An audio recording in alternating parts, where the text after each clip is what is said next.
Yo, Born. Show them how we do this, man. BTBTV. We bully the bullies. No run, no retreat. Yeah. BTB TV. One more time for y'all in the back. Y'all slow ninjas. Rah. Yo. John Gotti flow, rap Pablo.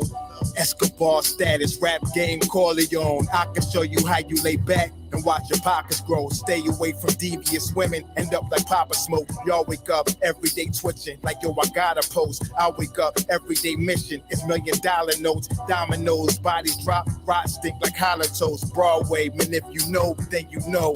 I came for everything they said I couldn't have. Got that and then some, and then some. My wins on overload, say y'all overdose. Your rappers in the tight squeeze and that clutch like Cobra rope. The okie doke, we don't go for that. All she wrote, another tale from the street. Death and horror flow. The projects like a ghost trying to haunt your soul. Another tale from the street. Homicide the folks who wanna play till them guns scream adios. Another tale from the street. Black Mafia. So Don Corleone mixed with Al Capone. Another tale from the street, like an opera show. These kids be acting to their life movie, curtain closed. Nowadays your foes will plot you wearing Malcolm X hats, 666, the devil on his shoulder, won the death match. Reminiscing when more street ninjas was off the hook, chasing D's up off the block, trying to run and get the force, blood on pavement. He's 12 years old and he tough to play with. He don't go to playgrounds, that's his fiends who want their veins stick. We can't miss, we can hit the target with our hands behind our back, our eyes closed and half brainless. Don't play with us. Another tale from the street, death and horror flow. The projects like a ghost trying to haunt your soul. Another tale from the street, homicide the foe who wanna play till them guns scream adios. Another tale from the street, Black Mafia. So Don Corleone mixed with Al Capone. Another tale from the street, like an opera show. These kids be acting till they like movie, curtain closed. Yeah, BTBTV. It's the movement, man. You're born. You're born, let's get 'em. Let's get 'em. Kaz, we up in here, man.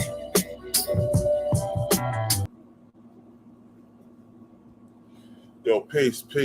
I know I was supposed to be on earlier, but a nigga passed out, y'all. I apologize. You know what I'm saying? My apologies. But, you know what I'm saying? I know a lot of people that they're supposed to do a show today with me, they'll be able to get it because I did it so late. But the guy was relaxing. The Be More Gooch, salute, bro, salute. The guy was relaxed, I had to take a little nap, whatever. But we're about to talk about this Brian Glaze Gibbs character, yo. This Brian Glaze Gibbs character. This guy, all the people he told on, now he's trying to put on somebody else. I don't understand that. I don't know how you do that. That shit not right, Zach. We all know he upset because 50 Cent went to see Fat Cat. He upset because 50 Cent went to see Fat Cat. And he said something about it. He said, how you talking about you don't mess with stitches, but you going to see Fat Cat? Is that your daddy or something? Whatever. No, some slick shit he said, man. But yo, we're gonna talk about this. We're gonna talk about this Glaze cat real quick. Glaze was a worker bee. You understand? He was a worker. He wasn't no boss.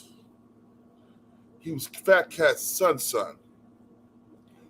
When Fat Cat said, jump, Brian Glaze Gibbs said, how high? When Fat Cat said jumped, Brian Glaze Gibbs said, how high, boss? He's a sucker. He wasn't no big-time drug dealer. His brother got the money. He didn't get no money. A little bit of money, I probably get more work money than that nigga get street money, bro. I'm working now. You know what I'm saying? The nigga's a super sucker, right? he'll call Bimmy, right? He said, Bimmy, why you doing an interview with that sucker? Yo, Glaze, why are you worrying about who do an interview with me, dog?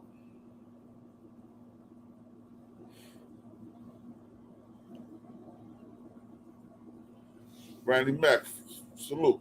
So you trying to put all the shit you did, you trying to put that shit on Fat Cat, saying, well, Fat Cat snitched on everybody, even Pappy Mason. No, nigga, you snitched on everybody, including Pappy Mason, nigga. You snitched. Hold up. I'm about to show you how petty. I'm gonna show you how petty this nigga is, y'all. Yo, this is fair use, man. He might strike this shit. I don't give a fuck.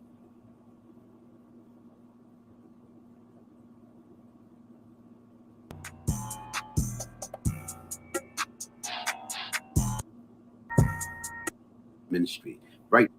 The porch. I want to be down. I want to be cool. I want to be like those tough guy, those gangster, the street guy, making that fast money. And you know what? Only thing they got me in a world of trouble. Like I said, got me that prison cell. I wasted 15 years out of my life that I cannot get back. For more on my story, let's buy your book. Hold on.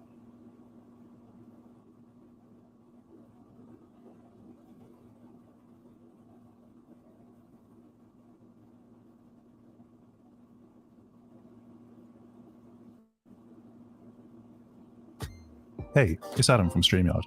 We have an exciting new feature to announce called Green Room, which is now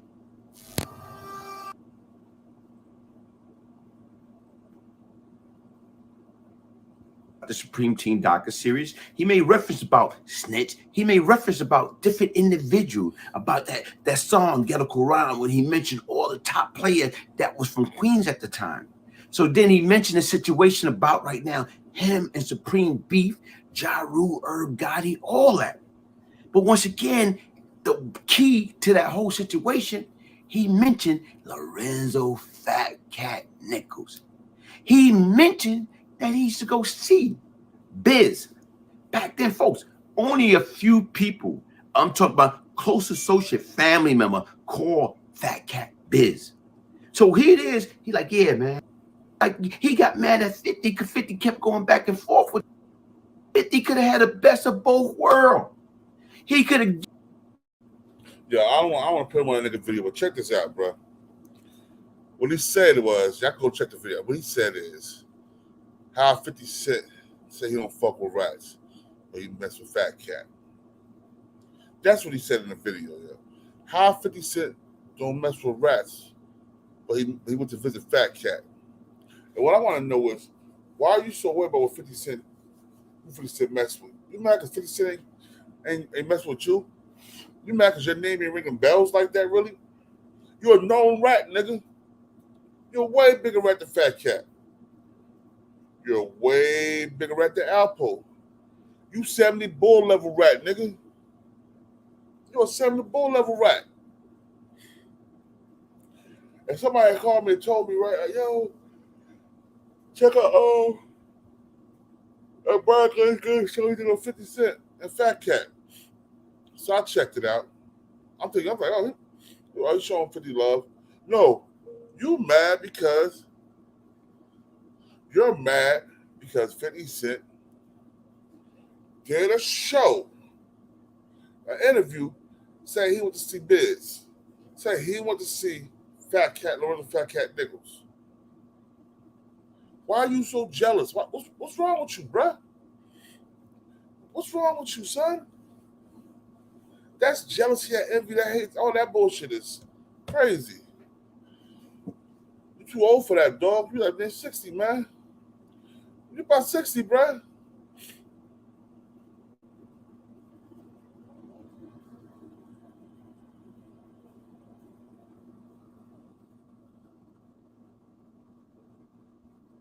You're damn near 60, man. You're a fucking stool pigeon. All right, hold up. Let's go ahead. Let's see what your brother said.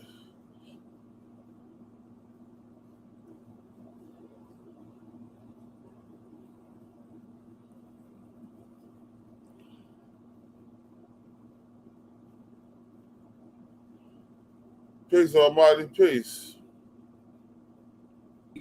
Gibbs, and I hope y'all caught the clown part. The dude is my biological brother. I'm 11 months older than him. He has been putting on YouTube a whole bunch of lies. And granted, 30% of the shit he say to y'all are facts. Let me find this video. I need to find this video. We told on everybody.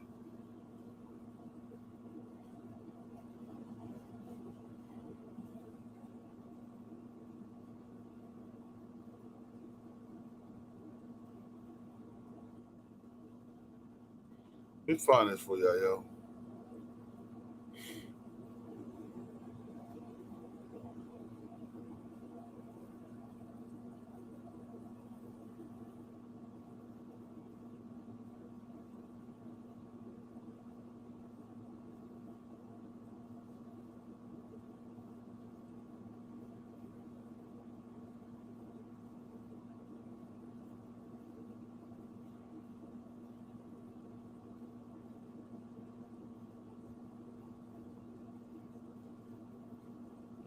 Ain't telling you, oh, my brother's a snitch, you know? Like in 85, he got out of the house. Street Flame School TV, I'm great, man. How you? 73.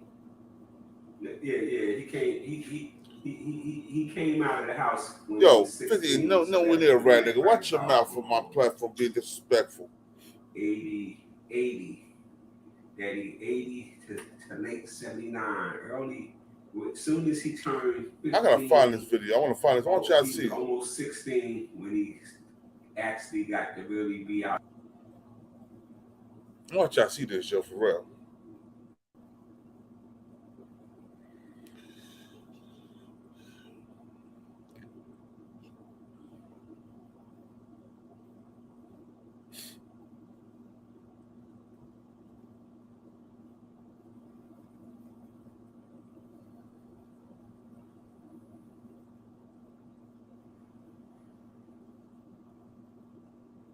Look at all the niggas he stitched on.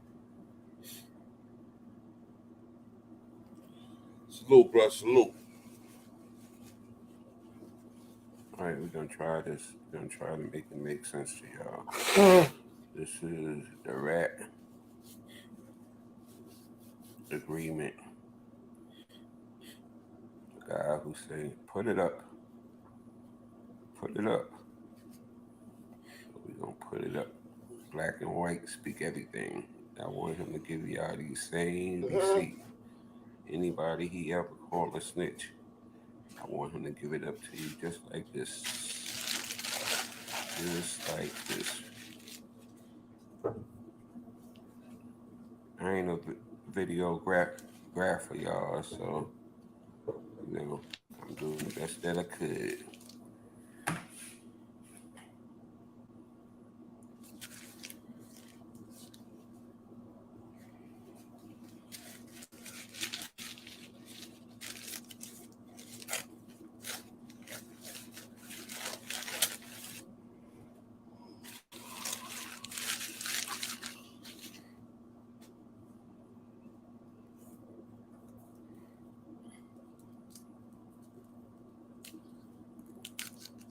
I say, well, goddamn, how many people did this dude tell on? I try to tell y'all. But Great bit of peace, God, peace. Salute. Y'all Glaze fans just thought that I was hating. Wow, how many of y'all really thought that his bigger brother was just hating on him? This is some disgusting stuff, bro. For somebody who went out there in those streets and claimed change and redemption, and he ain't doing nothing about none of this. He's promoting this, actually. I mean, I really didn't want to give y'all all these names because tell us the names, boss. Tell the names. Some of these people actually have moved on. But at the end of the day, you know, I started passing this paperwork out a couple years ago, and other brothers now are beating me to the punch, putting it up. you know. So they kind of forced my hand to put it up quicker than I wanted to. I wanted to do it individually. So y'all, you know, respect some of these people, which they probably already had known or heard their name was in this paperwork, but some of them figure, how could he tell on me? He don't know nothing on me. That dude don't even know me. But we see how they work. They don't gotta know you. He know of you. And if he ever heard a story about you or Google you, he could put your name in his paperwork. Wow. So y'all people, when you're out there having conversation, I better watch what you talk about, who you talk about, and with who you talk to. Because some people got memory banks. Some people even probably got tape recorders on them. I mean, he makes stories about people that he already cooperated against. Wow. That's your boy. That's your boy, Minnie Mouse.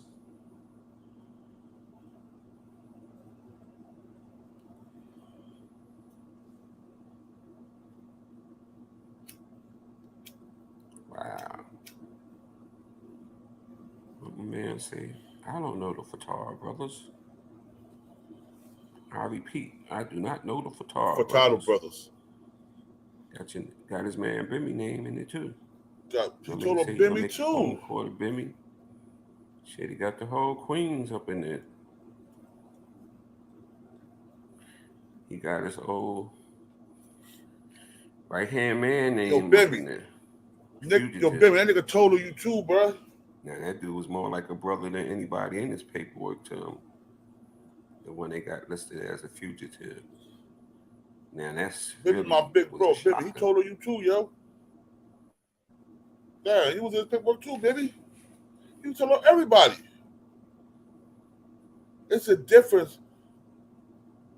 Rat is a rat. You know what I'm saying? Regardless, right? Wow. You got Pat. Fat Cat saved the women in his family, his mother. He ratted, but... And I really know he don't know this Prince nigga like Brian that. Glaze Gibbs told everybody. He probably had one conversation with Prince, maybe two at the most. And, you know, this dude tells everything. They had to smack this nigga to shut him up.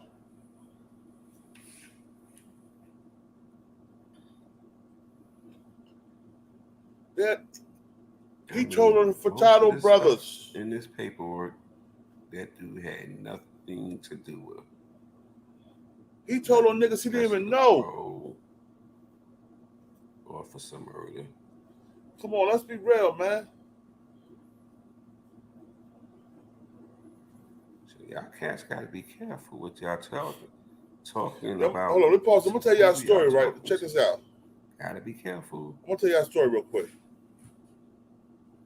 When I was in the feds, right? I was my homeboy, L, he from Patterson, you know what I'm saying? He was like, yo, so he was talking about his case to his roommate, right? His roommate, his bunkie. They was cool, they was bunkies for months. He started talking about what he was doing while he was still running a continuing criminal enterprise from inside the jail, right? Inside the feds. This bunkie nigga that was supposed to be his man, something he knew for a long time, even before jail, right? He dropped the kite to feds. And he told everything old boy said to him, bro. You gotta watch these niggas, man. These dudes are clowns. They'll rattle you, bro. He dropped the kite. Next thing you know, old boy's getting packed up and moved. Next thing you know, my man got another case. They ran a 10 years concurrent with the 10 years he got or whatever it was, but yo, it was another federal conviction. I don't say it concurrent. I think they both their shit bow-legged. Cause he had to 10 years all together, you know what I mean? Yo, that's the type of nigga Brian Glaze Gibbs is. He one of them niggas that you be talking to, tell him war stories, and he'll take your war stories and go to the feds with him. But he want to talk about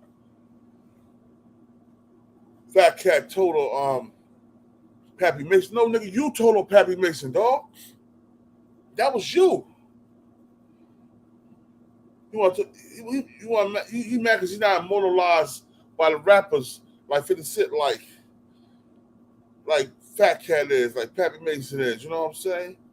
No, bruh. That's you, dog.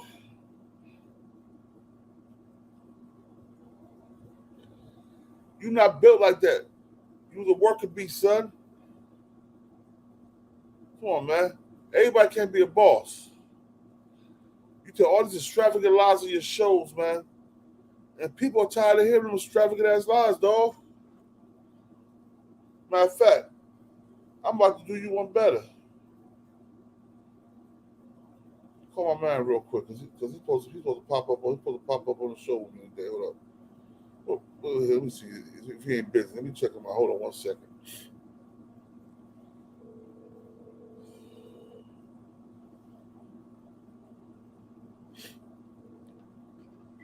Yo, you home? Nah, I'm not home yet. I'm like 15 minutes away, bro. All right, yo. You live? Yeah, I'm live now. I'm live. I just went live. I'll be live. Just come on, through. I'm gonna send you the link. All right. Send me the link. I'll get up. I bet. All right. Yeah. I'm about to pull up my man, yo. He from that area. He know the story. You know what I'm saying? He know the story.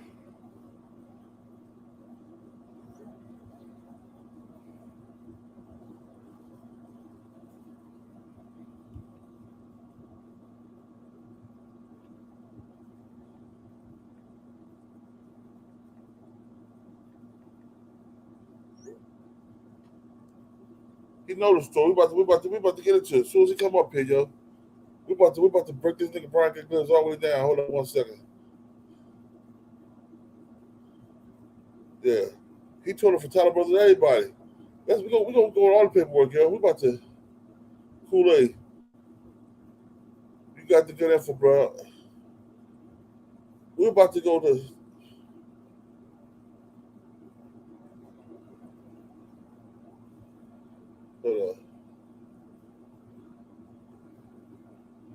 here we go.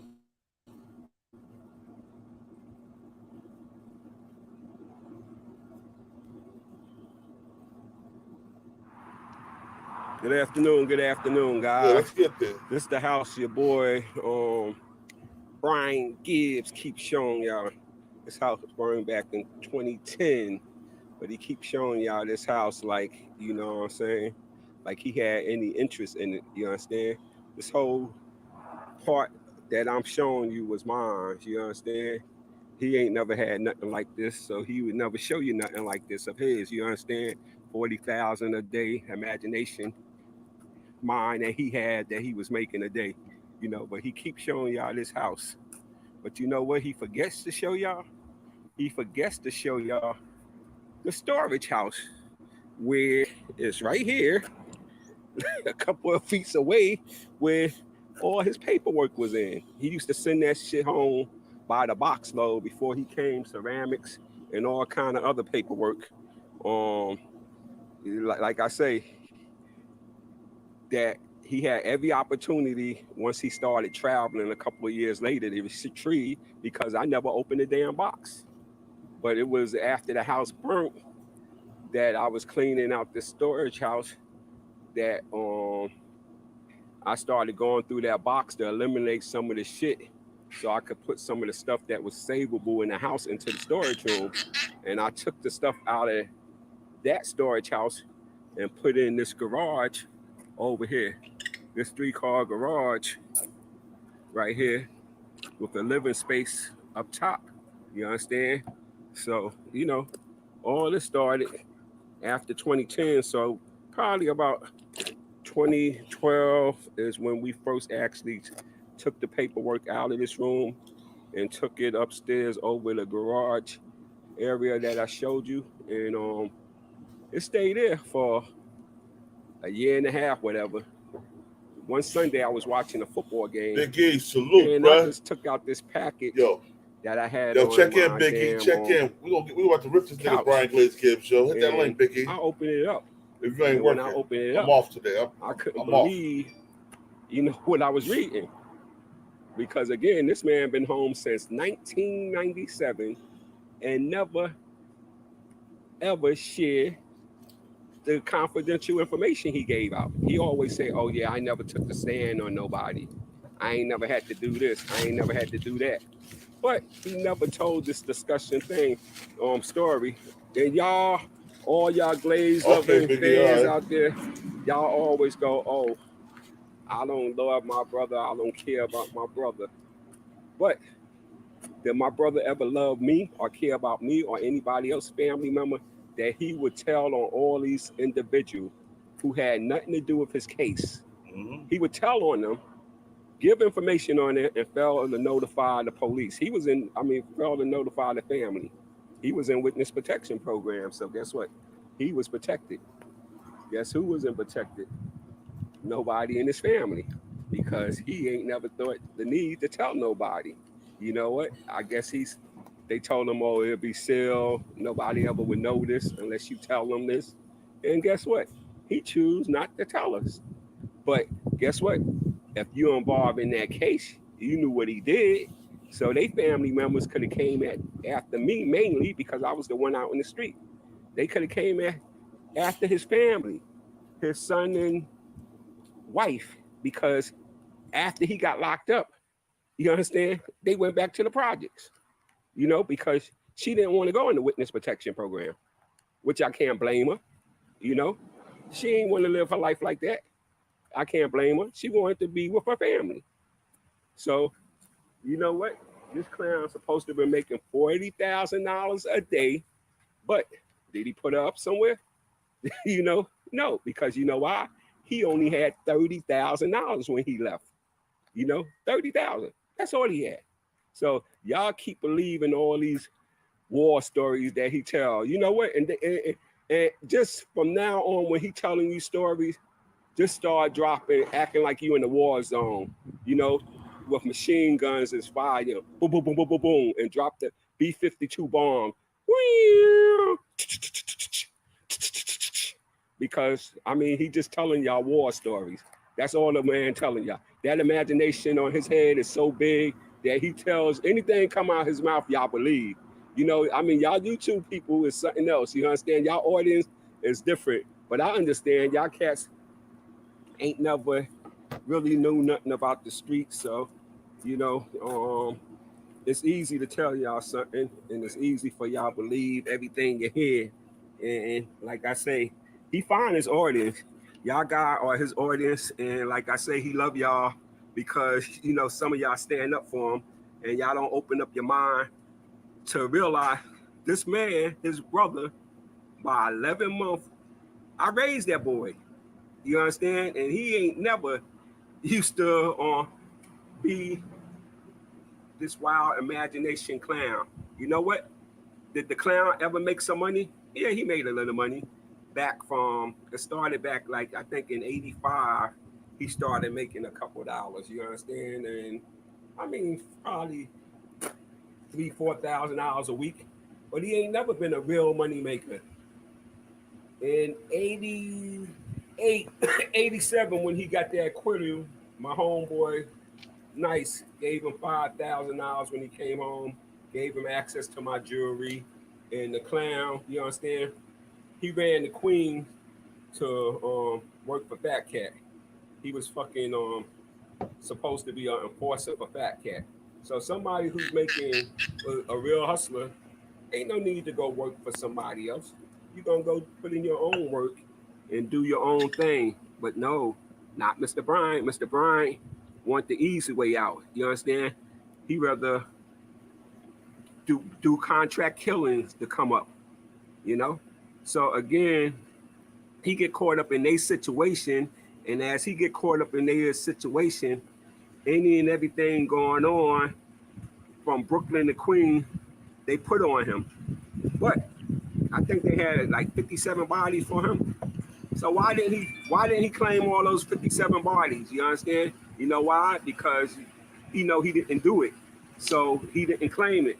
But he also know he didn't make $40,000 a day, but he want to take credit for that, you know, like a clown. I mean, the dude's just a pathological liar, a narcissist who believes his own lie. I mean, he attacks anybody who comes on the platform, our platform, that he said, oh, my brother told on this one, my brother told on that one. We get them on my platform, they don't know nothing about it. You understand? Then what do? He went up them. He started attacking them after bringing their name up that I told on them. Come on, man. What kind of people? It takes a real actor. Graphic Henderson, also known as Brian Gibbs, is an actor. Just think about it, people. The man got two identities. When he came out to the witness protection, out of the witness protection program after he got out, they sent his ass to Aurora, Colorado. Yeah, I lived in Denver, Colorado. So Aurora. He took on a life as Bradford Henderson.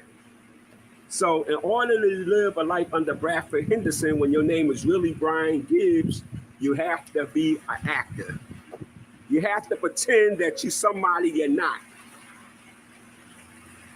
Then you're married, so being that your wife with you, she got to pretend that she's somebody who she's not. So you don't think that takes a lot of acting? A lot of acting. She's not wanted, she's not a criminal, but because she loved this clown, she got to act like she's somebody who she's not also, you know? And Lord, behold, a child is born out of that union. And now the child got to grow up being somebody who she's not because she's under this jackass alias name. You know, now what kind of acting is that?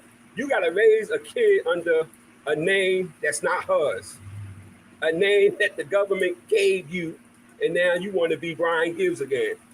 So where do that leave your daughter? Stupid ass. Where do that leave her, Mr. Actor? Huh? Help me understand that one.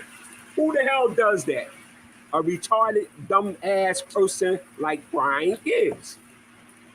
He's so smart, but he's so dumb. Huh, Mr. Brian Gibbs? I mean... Hold on, let me say one more thing. For y'all that read that book of Brian Glaze Gibbs, right? In the book, I forgot what chapter it was, but it was like the beginning of the book. This guy said, when he was sitting in a federal holding facility, I think it's Brooklyn NBC, where I was there, you know what I'm saying? When he was sitting there, he started seeing all the informants get conjugal visits with their wives and shit. And he said the reason that's the main reason he ran, because he was addicted to having sex. So what he did is he told on everybody that he's supposed to have love for, so you have conjugal visits. Lick the lips, hey, peace, baby girl. So you have conjugal visits. So he told on everybody that he supposed to have love for, just so he could get some sex. I'm gonna tell you something. Any man that can control their sexual urges in prison, they mess with the boys too. They like that pussy. I believe Brian Glaze Gibbs like that pussy too. I believe when he's locked up, he's messing with that pussy. Because he can control the sexual urges. That's what made him rat, so he could have conjugal visits. I bet you his little funny looking ass was playing with them boys. I bet you. You know what I'm saying? Come on, man. We're gonna be real. Let's go, y'all. I mean, the man tell lies after lies after lies. Like he always say, he ain't the dumbest, but he damn sure ain't the smartest. And I mean, he this close from being the dumbest. Because a lot of things he do is just totally retarded. You know, totally retarded. He like taking ownership of shit that he don't own. He took ownership of this house. He bought this damn house. Everybody knows it's a damn lie. And matter of fact, he always say free and clear. You know what? When I moved down here in 92, this house was gonna be my youngest sister's house. because she was living in here with my mother. You know who took the charge of that not happening? He picked up the baton. I bet you he ain't never told her that story. He started this parade of getting my aunt and my older sister to call me to tell me, well, why would I let her get the house? You the married one, you got 2 kids, talking about myself, and she's there by herself. She got a boyfriend living there, but that don't count for nothing. He don't gotta be there. You understand? So he started putting the thought and the act in motion for me to take this house back because I bought it. He knew it. He ain't had no problem then with it. You understand? So again, if he had bought this house, he'll be wanting his wife and son to live in this house. Right? That's just only correct. But he didn't want that, you understand? Because he knew that wasn't going to happen. He knew that wasn't going to happen. It was either going to be my sister or me in the house. You understand? Because it was my house. You know? I mean, and it was nothing for me to give it to her because I was going to build another house on this land. But no, this actor, he orchestrated a plan for me to get the house. So eventually I took back my house, you understand? And I gave them the insurance money. I gave my sister insurance money to fix up that house over there. You know, it was a trailer. They turned it into a house. He had nothing to do with that. I gave him my share of money, you understand, to do that. But again, he'll never tell that story. Promise you that. But he always showing y'all this house, but he forgets to show y'all the storage house. That's where all his damn paperwork and boxes is. He wants y'all to think that his paperwork was my 401k plan.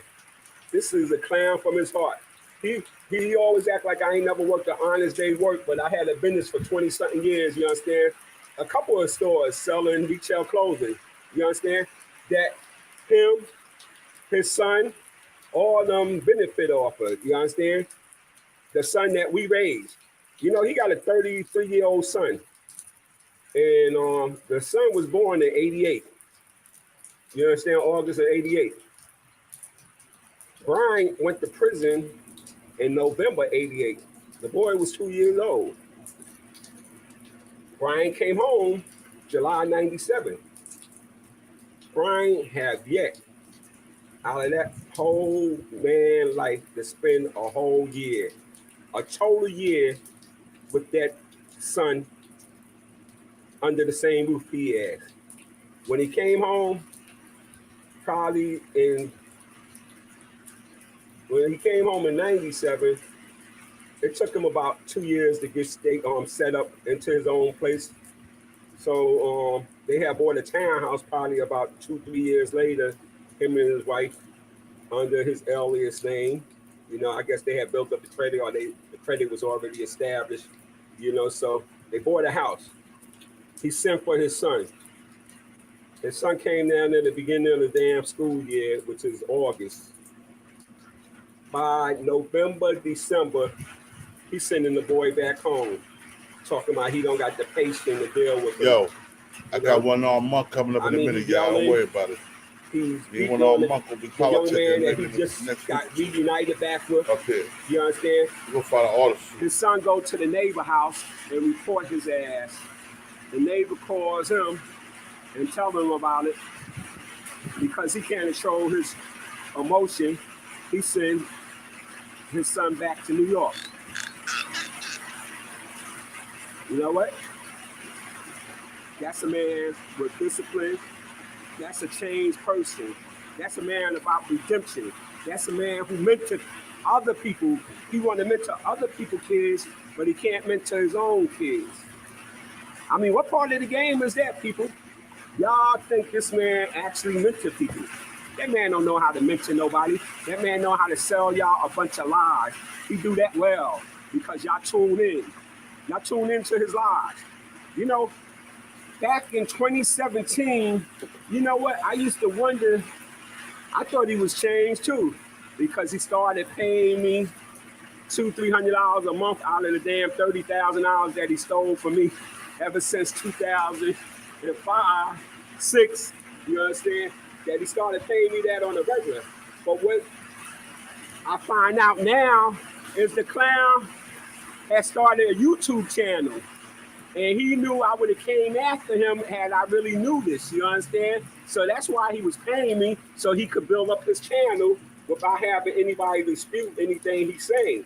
I mean, I'm not a computer person. I ain't never even knew about the YouTube shit until I went to visit him probably in 2018, and he showed me what some of the people is saying, yo, he's a rat, he's a snitch, and other people say, yo, he's changed, he's doing this because y'all started believing his lies. So again, that's how he got so much magnificent Mecca subscribers salute. and view in that clown info mine. Yo, what's up?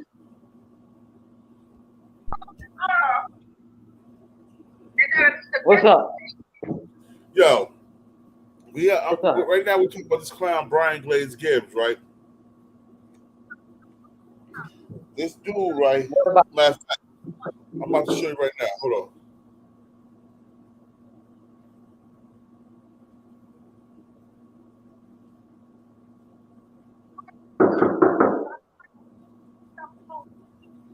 Let me know if y'all can hear this. Let me know if you can hear this, Matt. I'm about to play it right now. Hold on one second. Let me know if you can hear this.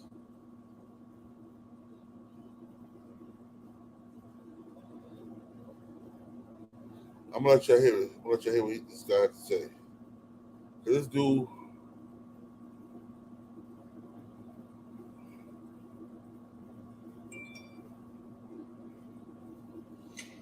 Repair helps rebuild the strength of your massive weakened tooth enamel every time you brush. It's the #1 dentist recommended toothpaste for strengthening enamel, so when you brush with Enamel Repair. Tony's willing us to give the extra round makes such a difference. That's what we train for. Didn't take care of him, and guess what? Listen. 50 would have been greasing his pawn. 50 said, okay, cool, I'm gonna listen to it. Can you hear this, Becca? Becca, you hear it? He made reference about the Supreme Team Doctor series. He made reference about snitch. He made reference about different individual, about that song Ghetto Quran, where he mentioned all the top players that was from Queens at the time. So then he mentioned the situation about right now, him and Supreme Beef, Ja Rule, Gotti, all that. But once again, the key to that whole situation, he mentioned Lorenzo Fat Cat Nichols. He mentioned that he used to go see Biz. Back then, folks, only a few people, I'm talking about close associate family member, call Fat Cat Biz. So here it is. He's like, yeah, man, when I went to Clinton, and I went to see Biz, you know, and Biz say, man, he fucked up. He fucked up. So listen and all that stuff. He said right now, it's guess what? Like, Gotti, Ja Rule, he got mad at 50 because 50 kept going back and forth with them. And he said, yo, chill. Basically, that's my lunch. Those guys right now, you know what? They under me. But what happened is what Biz telling him, 50 could have had the best of both worlds. He could have get them to take care of him. And guess what? He know 50 would have been greasing his pawn because once again, they looked up to him. Cream, Cat, Pappy, Prince, out there in South Jamaica, Queens, those guys, Tommy, they was like gods to these individuals. So automatically, he could have had it both ways. But what he did was, he didn't chose the right one. He chose the right one at the time. Because guess what? Ray was doing it. You know, but he more than say chose Ja Rule and Gotti. And they went after 50 Cent. Not known right now. 50 was like that fly, that mosquito, come around. Psst, psst, psst. You know how you trying to sleep, and you got a mosquito, you got a fly, and you trying to sleep, and you trying to get him. That was 50 Cent. He kept coming back. Kept coming back. So finally right now, you get so damn mad that you get up out of your sleep. Now you say, I'm gonna get him. I'm gonna take that fly swapper, and you know, and finally you catch him, boom, take care of the problem. So I guess that's why when they sent it 15 and 50 got shot all that time. TV is fake facts, bro. Get rid of that mosquito, get rid of that fly once and for all. But guess what? It backfired.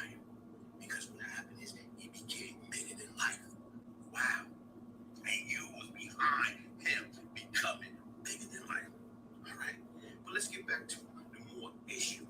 Like even right now, you listen to 50 over and over and over about that. He said the worst thing you can be.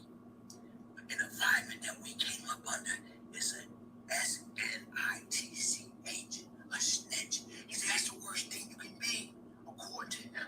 He tell that to Charlamagne. He tell that to DJ Envy. That's the worst thing you can be.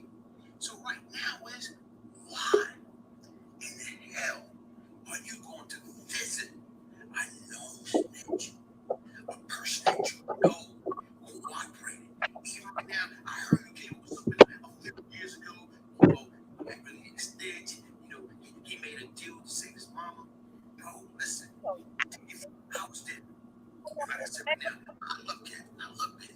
They saved my life. Yeah, I think you're in the other group. But right now, Huh? that's we all made deal. All right, well, you won't have to send me the link and shit. Myself, Bobo Wallace. In that case, his sister set it off. So once again, you can't pick and choose. That man was no witness protection program.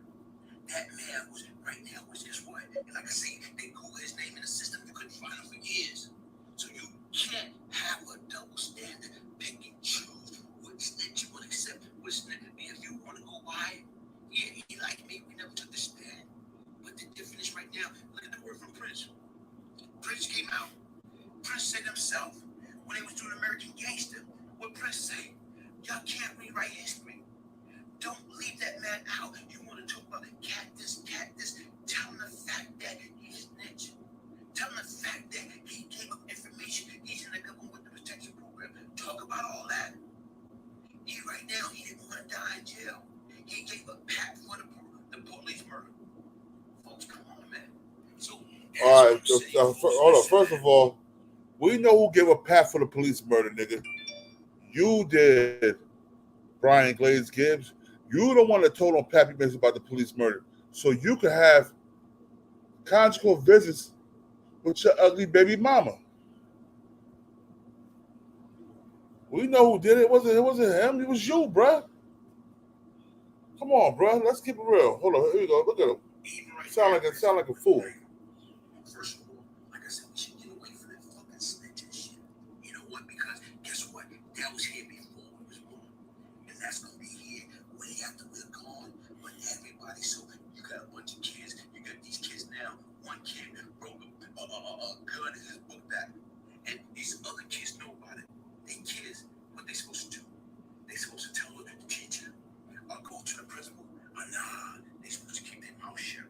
So right now, you know, when that kid get mad, Mr. X, salute, bro. You got a bunch of dead kids in the school that could have been prevented because we got to get the heck out of here, man. Like I say, we as human beings and people got to be better than that. But once again, like I said right now, shout out to the Breakfast Club, outstanding platform, and shout out for 50 for being 50. Because once again, he didn't have to say that.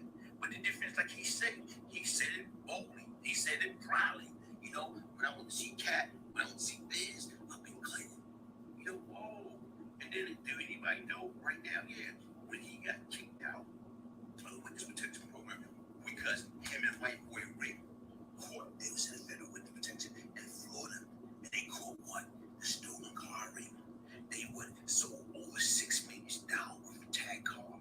So automatically, once she caught that case, they kicked him out. And once they kicked him out, only person they could send him was Clinton. Because Clinton made Clinton annexed. And Clinton annexed is what? PC, protective custody. Because they can't put him in regular population or whatever. So automatically when you look at yo, this dude sound like he's jealous of Fat Cat. Nigga, you told on everybody. Hold on, let me call my bro real quick. Make him get up here real quick. Hold on 1 second.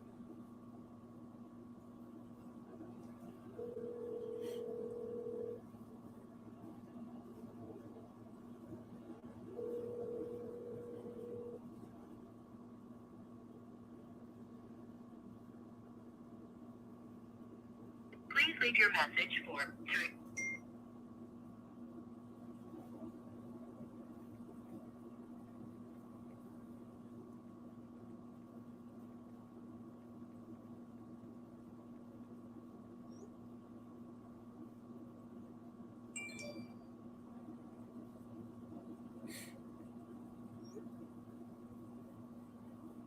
Yeah.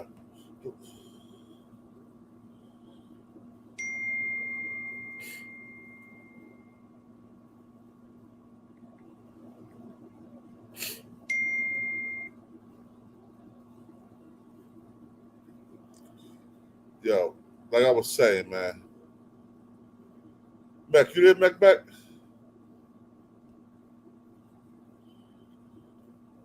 Let's go back. Let's go back to his brother.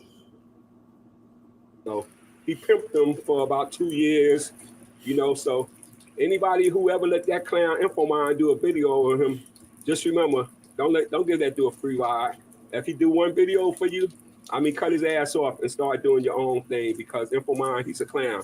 He don't care about the truth. As long as you got a story, he'll help you put it out, but don't give him no 2 years, 3 years run off of your story. You understand? Make that clear now. Let him understand, you know. But anyhow, he pimped Brian for about 2 years. And I used to ask, yo, you ain't getting nothing off it. But Brian's such a lie. You never know when he's telling the truth and when he's not telling the truth. Because again, I just took it that he wasn't getting, he claimed he wasn't getting nothing, but he probably just was saying that so he wouldn't have to pay me my money that he did. I did that video for him, that documentary in 2017, because he was supposed to pay me my money. You know, that's the only reason I did that. You understand? And that little corny book that he got, that he's supposed to wrote in 2015, that dude been writing that book way before he came home. Way before he came home. He probably started writing that book in 1995. There's so many damn transcript of that book tell it's not funny. You understand? So that bullshit about he pull a gun to my head, people, listen, understand this. If that cartoon character had pulled a gun to my head, you understand, he wouldn't be on YouTube today. That I swear to you by. You understand? I swear to you. If that clown had put a gun to my head, mother son or no mother son, he wouldn't be around today. Plain and simple. And that's the fact. Put that in the bank.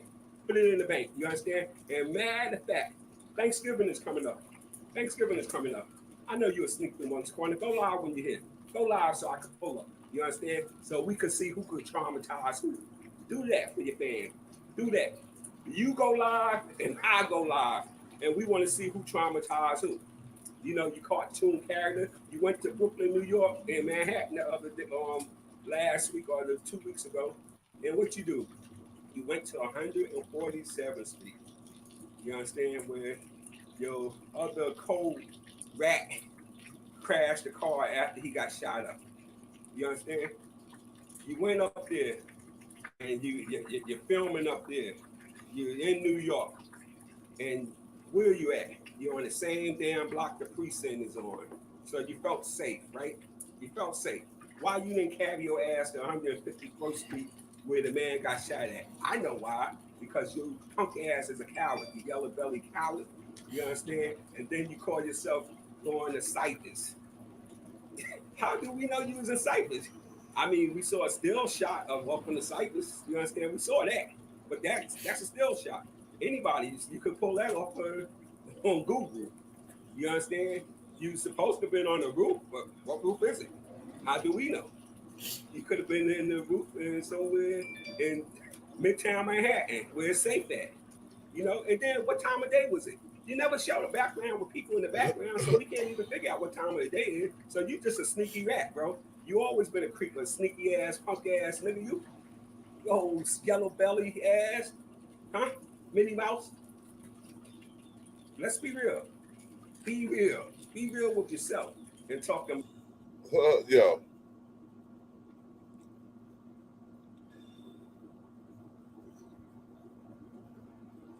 Here we go right here. Let's go this one. Oh, this call is from No Tower. An inmate at a federal prison. This call is being recorded and is subject to monitoring. Hang up to decline the call or to accept. Dial 5 now. If you wish to block any future calls of this nature, dial. Yo. Hey, what's up, brother? How you doing? What up, bro? How you doing, man? Yes, sir. Yes. Yes, sir. Yes, sir. Yeah, everything's good, man. Everything's good. Definitely a pleasure to hear from you. Yeah, no doubt. You know what I'm saying? No doubt. Let me reach back out to this for a while. So let me stay in touch with you. You know what I'm saying? As much as I'm allowed, you know? Yeah, that's cool. That's cool. But based on last time I talked to you, I say I wanted to ask you some things. I mean, is it a good time or not this time? I mean, what is it, bro? What you need to ask me? I want to ask you, like, first of all, there's some things going on. Was you ever worried about your cousin Pies ratting on you? Hell no. You know what I'm saying? Never. Pies not even made of that kind of material. He a stand-up dude. You know what I'm saying?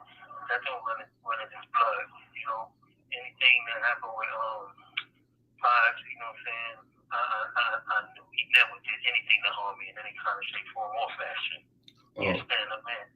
Okay, all right. The other thing, nice, I wanted to ask you now, and this clown, I'm talking about my brother. Did he ever give you an address on Delroy Uzi after you got shot? Nah. Me and him don't talk like that. You know what I'm saying? I never spoke to him, period. You know what I'm saying? So if that was suggesting any kind of shape, form, or fashion, is a lie. Oh. You know what I'm saying? Yeah. Nah. All right. Not at all, bro. All right, and there's another thing that the clown is saying. Did you know if he ever gave information on you? Because he told on a couple of people.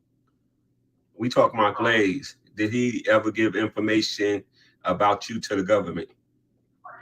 Well, I refuse to answer that. All right. That's cool, man. That's fair. Have you ever called a clown for any kind of assistance? Never.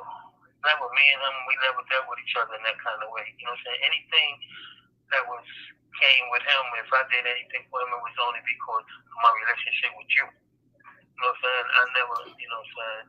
He never assisted me in anything ever, and I never assisted him in anything ever. So that's not true. Not true at all. All right. While you was out there in the street, was you and the clown ever in the same family in your days of hustling? Never. Wow. Never at all. Period. You know what I'm saying? Me and him is not the same two type of people. You know what I'm saying? We didn't run in each other.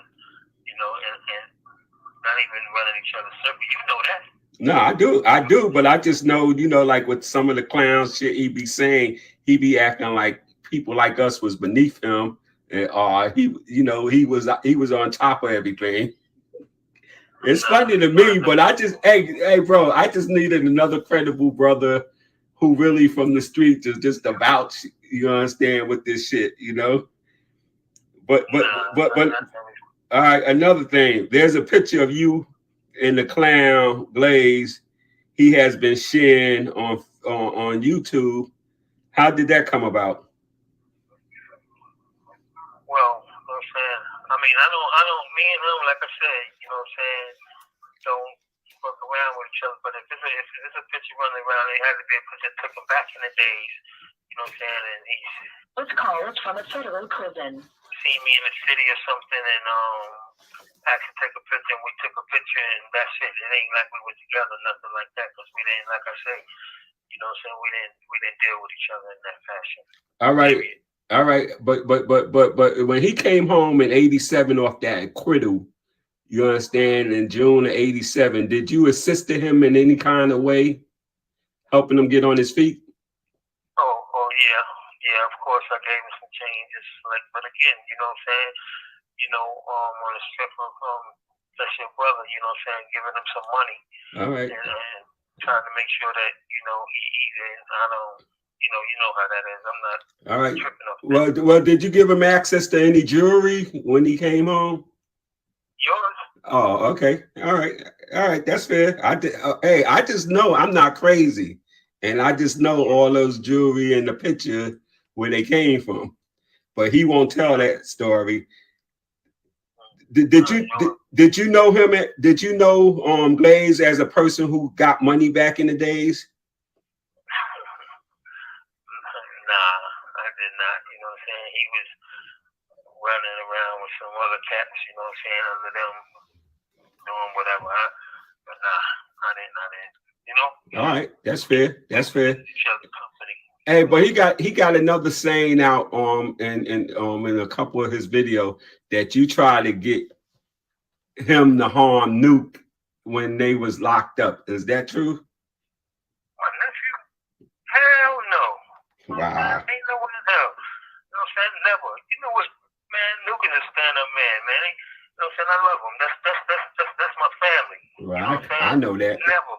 If anybody ever said anything like that, it's a total lie. You know what I'm saying? Shit like that don't exist. No. Wow. No. You know what I'm saying? We talking. This call is from a federal prison. Man amongst men. You know what I'm saying? Nah. Wow. That's another lie.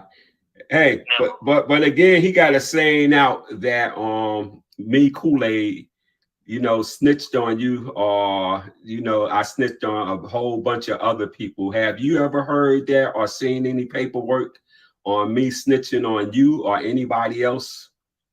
Nah, you did not snitch on me. You're not in none of my paperwork. You know what I'm saying? You're not in my case.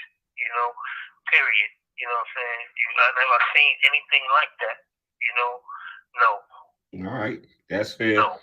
Now, it was a situation back when you was in Baltimore and you got hurt. The clown is saying that I conspired with those guys that do that because you stopped looking out for me. Is that true? No, you have nothing to do with that. Your father's, you know what I'm saying, me getting hurt and going through whatever I went through had nothing to do with you. You know what I'm saying? People say stuff what they say, but no, you know what I'm saying? So I know what goes on with me, and it had nothing to do with you. All right.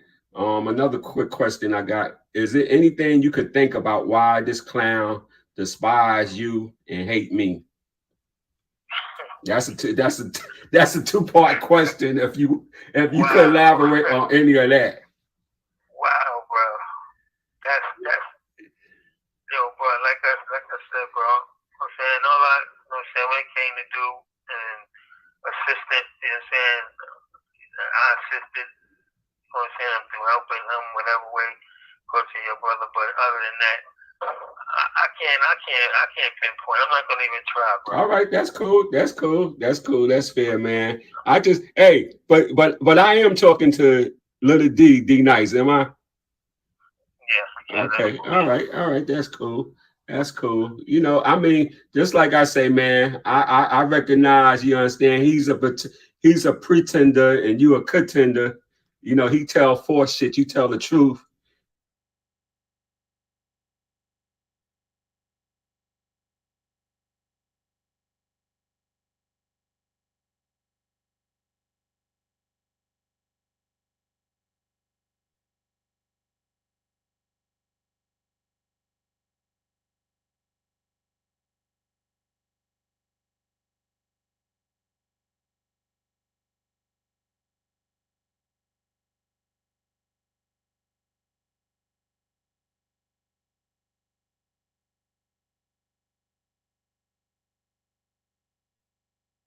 Here it is from the time you got arrested in Vegas at the Tyson fight. The bottom line, you became a government witness then against Peter Shue, Jesus, Little D, you know what I'm saying, period. Everybody else. Yo, you know what time it is? I'm with my homie, man. I ain't see this nigga since 1700. I want y'all to give a loud applause to yourself for my man Cool. It always used to be me, cool and nice. Here he is right here. What up, people? What up? Take over the phone now. How y'all doing today? Yeah, I came to see my boy Peter Shue. 30-something years in the making. You understand? When we used to do that shit at Bentley's, Omni Hotel, Roosevelt Hotel. Your house. Hey, that's everybody's house. You understand? We used to do that shit. But I came up here to see my good friend from back in the days who know a little bit about Nice and Cool from Brooklyn. You understand? This guy's a Bronx dude, but we all was all over the damn place back in the days. Okay, You understand? From the 80s to the 90s, doing what we do. We're stopping out. But anyhow, we up here. You understand? Because we got a clown running around on YouTube called Brian Glaze Gibbs. Some of y'all probably know that clown. But anyhow, he's trying to, downplay people credibility out here in these streets. You understand? Undermine good brothers. You understand? Like myself, Nice, Demencio, Kendu, Gerald Prince Miller, and a whole bunch of other cats. You understand? And my man Peter Shue. And Bimmy out here talking all this bullshit. You understand? And he's one of the biggest rat that ever came out of New York. So anyhow, I want to ask Pete a couple of questions and see, y'all know him as being a real brother, so see what he got to say. Hey, Pete, first of all, we're going to start this off. Do you know that clown they call Brian Glaze Gibbs? Nah, when me and Cool and them was hanging out, he wasn't around. All right, we know that's Cool's brother, but I heard about him. Yeah, but it wasn't. He was never around us. We wouldn't even let no type of guy like that around us. So that's how it was. But I never even. I heard the name, but he never got to hang out with us. Hey, I want to ask you something, man. You done been in those behind that wall for 21 years, and a bunch of people who've been in the States and a bunch of people who've been in the street. Have you ever heard my name in anybody's paperwork? No. There's no way that Cool ever became a part of the government.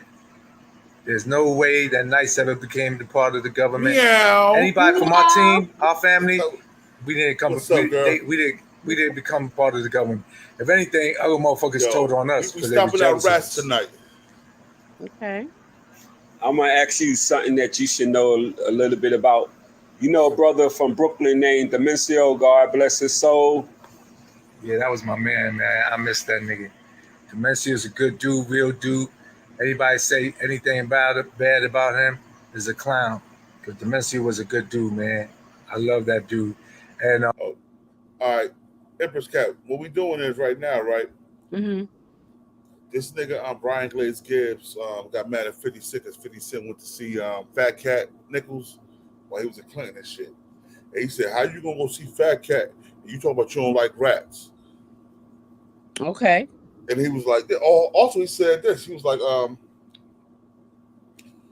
you say because he took a plea because he wanted to get his mother and the woman free. Yo, Fat Cat got his mother free, got his sister free, got his wife free, got Pappy Mason's mother free by having all them telling each other. You know what I'm saying?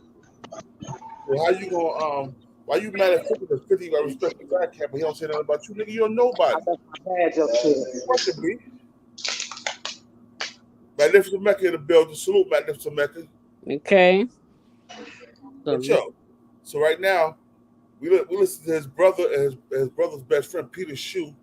Peter Shue, cool. I talked to him. He's a good dude. I talked to him. We listen to what they got to say about Brian Glaze Gibbs and all his lies. This nigga rattle on niggas just so he can have conjugal visits with his wife. He rattle on niggas so he can have conjugal visits with his wife. Either everybody else ratting, they got conjugal visits. I want conjugal visits too. So what's that telling me is, nigga, that you're not able to control your sex drive. Right. So No fun. what's that telling me is that you probably was in them fucking with them boys too. Because if you can't control your sex drive, hey, something ain't right. I'm wrong. When I was in prison, I wasn't telling nobody. I was like, you know what, I'm gonna stand up and do my time. You know what I'm saying? Fuck it. Mm-hmm.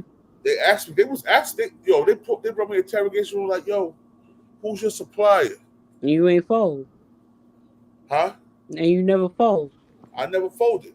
That's right. I would do. I was 18. I was in high school. The motherfucker was like, "Well, we're gonna give you 20 years." Like, fuck it, I could do it. I'm only 18. I get out, I'll be 38. You know what I'm saying? Right. Fuck it. What they do, nigga?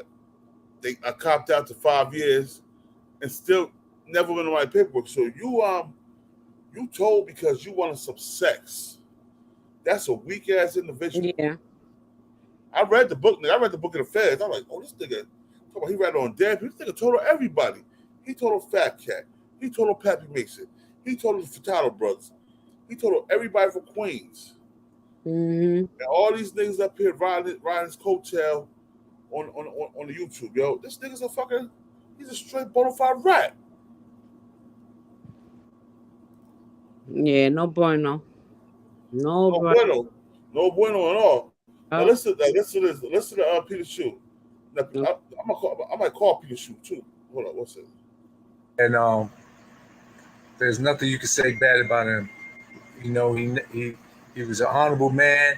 He was a friend of mine, and we all miss him. He's a friend of Cool's, nice, and really the whole Brooklyn, all the real niggas loved him.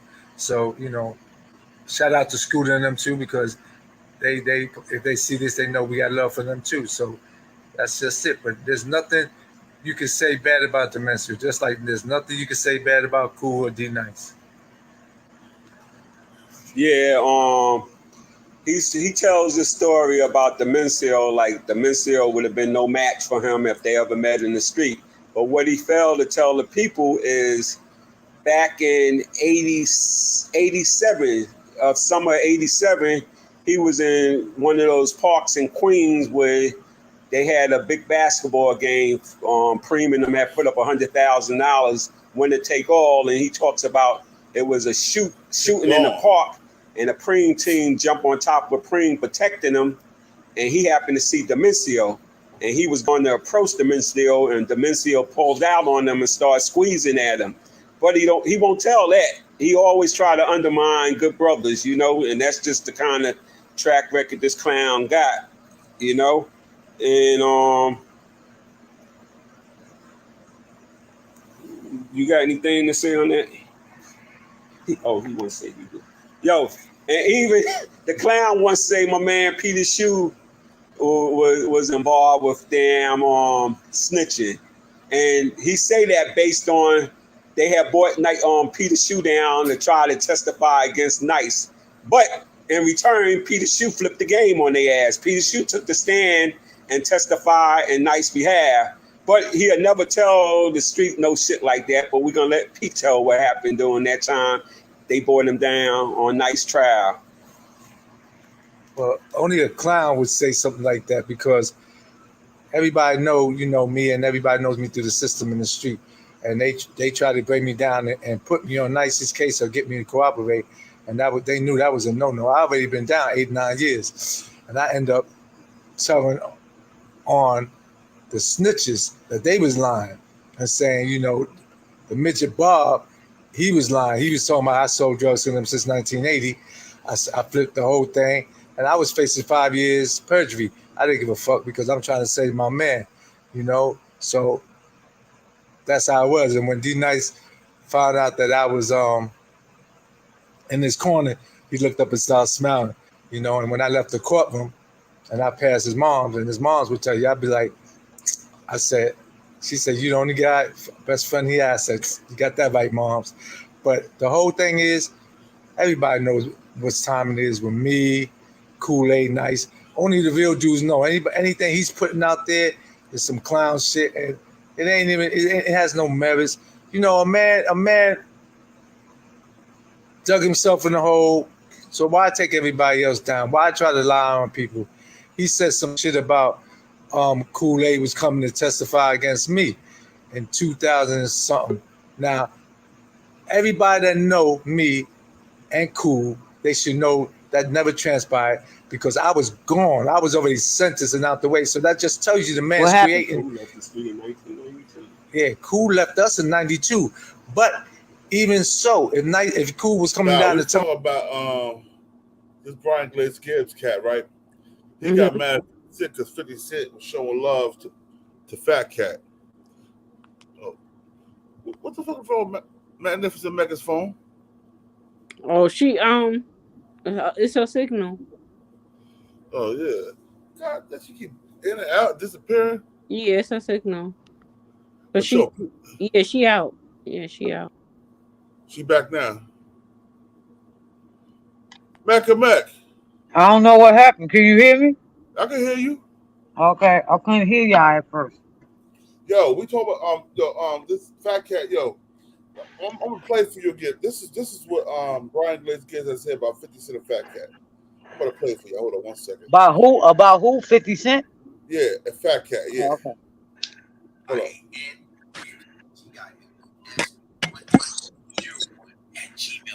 He trying to sell that whack ass book.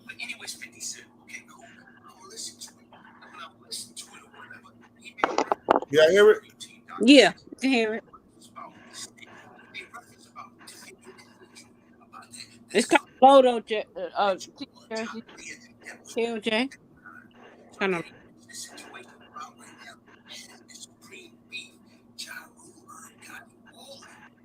But once again, the key to that whole situation, he mentioned Fat Cat Nichols. He mentioned that he's going to see Biz. And that folks, only a few people, I'm talking about closest social family member, call Fat Cat Biz.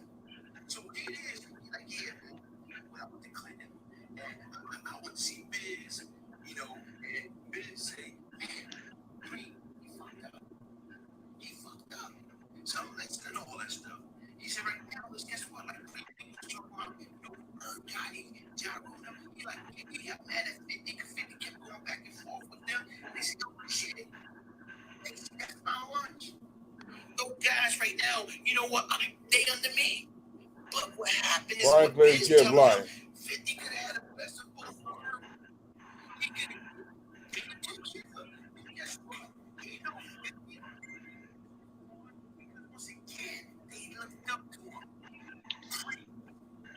Cat, it was a Pappy, it was a Chris, out there in South Jamaica, Queens. Those guys, Tommy, they was like gods to these individuals. So automatically, he could have had it both ways. But what he did was, he chose the right one. He chose the right one at the time. And guess what? He was doing it, you know, but he more to say chose your job rule and forgot him. They had not known right now. Like that fly that was, you know, you know how you try to sleep and you gotta fly. Try to sleep. Trying to get out. Kept coming back. Kept coming back. Kept coming back. So finally right now, you get so mad that you get about it sleep. Now you say, I'm gonna take that fly swat. And finally you catch it. Take care of the problem. So I guess that's why they said that it got shot on that eye. It's right there. That was their way. That was that fly. He became bigger than life. Wow. And you behind him because right. All right. Well, let's get back to the one issue. Like even right now, you listen to people over and over about that. He said, "Oh, worship when you can be in the environment that we came up under." It's a snitch. He said, "That's the worst thing you can be." According to him, he tell that to Charlamagne. He tell that to envy. That's the worst thing you can be. So right now is why in the hell are you going to visit a known snitch, a person that you know cooperated? Even right now, I heard you came up with something a few years ago. Well, Cat really instead, you know, he made a deal to save his mama. Bro, listen, take it from I was there. And like I said right now, I love Cat. I love Biz. Biz saved my life. That's why I'm still free at this present time because of him. But right now, Because you told on him, niggas. That's right. He talked too much. From Cat, myself, the Bobo, all of us. In that case, his sister set it off. So once again, you can't pick and choose.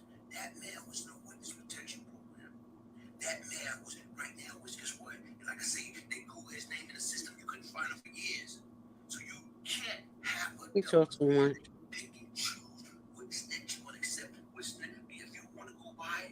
Yeah, he liked me. We never took the stand. But the difference right now, look at the word from Prince. Prince came out. Prince said himself when he was doing American Gangster. What Prince say? Y'all can't rewrite history. Don't leave that man out. You want to talk about cat this. Tell him the fact that he snitched. Tell him the fact that he gave up information. He's in the government protection program. Talk about all that. He right now, he didn't want to die in jail. He gave up pat for the police murder. Folks, come on, man. So, all right. Now, we all know, we see the paperwork. We know that Brian Glaze Gibbs the one to get a happy miss for that police murder. Brian Glaze Gibbs said it in his book. He said, he's like, yo, I don't want to go to. I ain't trying to go to jail, man. I want to have sex. I want conjugal visits with my wife. You know what I'm saying? So now you talk about you love Fat Cat. Well, I hear hate. I hear jealousy. I hear envy. That's what I hear. I hear hate, jealousy, envy. For real. I don't know, man. Like I said, man. It's one thing I could never be. I could never be a snitch, man. Like I said, I did time I didn't have to do because I wouldn't tell. This nigga, he had 27 murders, and he didn't even do 5 years. So what they tell you? That tell me, damn, these niggas talk a lot. Right. The judge had to smack that nigga to tell him to shut up. All right, that's enough, nigga. You talking too much. I don't want to know nothing else. Leave the murder. All right, you good. Don't say nothing else. He wrote a whole book. The whole book he was lying. He said, I never told him nobody was alive. Everybody told him was dead. Yeah, Fat Cat, Pep Missy, all dead. Them niggas got forever. And Fat Cat about to come home. So you agree? You agree though? Even if they're dead, and a motherfucker telling somebody is still snitching, right? Oh hell yeah. Right. Okay. No, I'm a street nigga. You know what I'm saying? I agree with that. But I'm gonna tell you like this: if my man was in jail for the rest of his life, and he could use me after I was dead as a he never said nothing while I was alive. After I died, he was like, "Oh yeah, Born Divine, yo, he did that murder. You know what I'm saying? He did this or that, and it could get him off. I want him to do it. I want him to do it so he can be home with his family, his kids. You know what I mean? So you don't think that it's still a part of snitching? It's still a part of snitching, but these niggas don't give a fuck no more. All these snitches walking around here living free, fucking bitches, hanging with the niggas that they told on. Come on, man. That shit, it's happening. So let me ask you a question. What's up? So let's say the person did not allegedly snitch, say, to the police where the person went to jail, but they get on YouTube and start reminiscing about old shit and start telling that shit. Would that be considered snitching as well, or ratting? That's dry snitching. Hell yeah, Tupac did it. Tupac did it the best. Tupac dry snitched to everybody. Did he really dry snitch though? Yeah, he said, what's that nigga name? Haitian Jack had me killed. Jimmy Hitchman had me killed. Tried to get me killed. He did no interviews. He's like, I ain't raped that girl. That was Haitian Jack that did it. So you saying, what I'm gathering is you're saying that even though he didn't do it, right? And he was being blamed for it, that he should have just took the blame? No, I actually ain't shit to blame. He was on interview saying that shit. If you gonna tell on a nigga in the court, nigga. Don't go on interview tell on a nigga. He a motherfucking man. What's the ball saying, nigga? Tell on the court. I ain't doing that nigga did it. That nigga Jesus Jack with that girl. Don't dry snitch. Be a straight up snitch, nigga. Okay, so can I ask you a question. Do you think he did it? I think he did it. Do you think he did it with that girl? I don't think none of them raped that girl. I think that girl was mad because they smothered her out and kicked her the fuck out the room. Mm-hmm. I don't believe he raped that girl, man. Like, I'm gonna tell you something. When it comes to entertainers, certain entertainers, I believe this shit. Russell Simmons, I believe he was a pedophile. Woody Allen, I believe he was a pedophile. Mm-hmm. Elvis Presley was a pedophile. You know what I'm saying? A lot of these cats, R. Kelly was a pedophile. But a lot of these other cats, when you grown as hell and you sucking a nigga dick on the stage in front of 100,000 people, he ain't rape you, you rape him. So let me ask you this. You don't think celebrities use their status to do shit? Hell yeah. I just said the celebrities I believe did it. No, you said pedophile. Pedophile and what that girl accused Tupac of is two separate entities. All right. I believe that girl was how she was butthurt because Tupac didn't want her like that. He passed off to the homies. And she fucked the homies.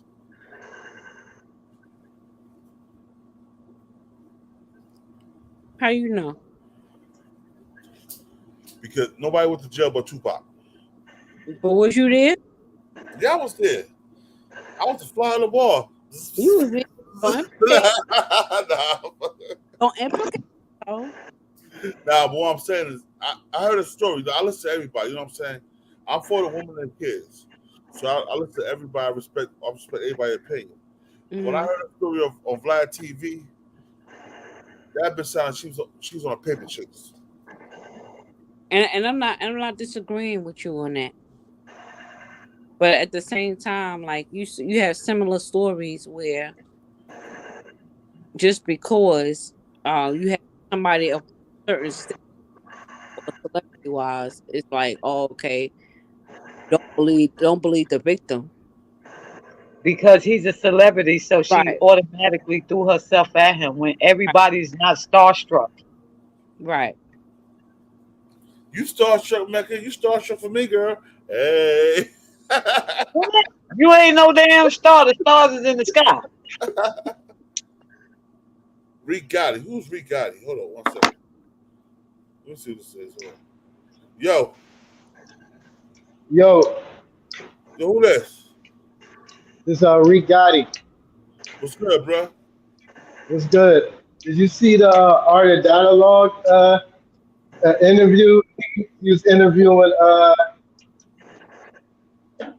one of the Outlaws. Yeah, I seen that. Yo, they said Tupac dated this girl named Desiree Smith. She was only 17. The parents gave her permission to see Tupac. Yeah. Girl was only 17. What you think about that? I think the parents should be held accountable. Tupac a pedophile? How old was Tupac? Wait. How old was Tupac at the time? It was 1993, 94. So he had to be like 22, 23. Is it true? Is it a fact? Yeah. I'm getting ready to look that up. You're right, because I want to know if it's they were trying to frame Tupac with a sex tape and all that. That was when what's the second album called? Strictly for My Niggas was out. Yeah. Poetic Justice was out. Yeah. Tupac was like 23, 24 back then, when Poetic Justice was out. Yeah, he was like 23, 22, 23. The parents gave her permission to see Tupac. Desiree Smith was on Art of Dialogue. She was only 17. She Oh yeah, met Pop. I think that's what I seen. I seen her show. Yeah, I seen when she was on. Yeah. Yeah, the light skinned chick, right? Yeah, she was fine. Like, you could tell she was a dime back in the day. She's still fine. Yeah. Hey, girl, Desiree Smith, holla at me, girl. I see you. I think she married though. One of the Outlaws says she was married. That's where your problems come into play. You still talking about that physical. Oh yeah, she was. What's her name? You said Desiree what? Smith. Hold on. So back in the 90s, all the girls in your school was dating 20-year-olds.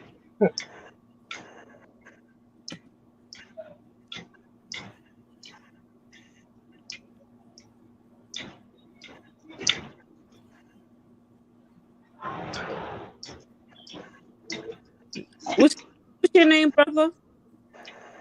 Reek Gotti. That's his name, Gotti? Yeah, Reek Gotti. That's my name. That's my Instagram. I mean, YouTube name. Okay.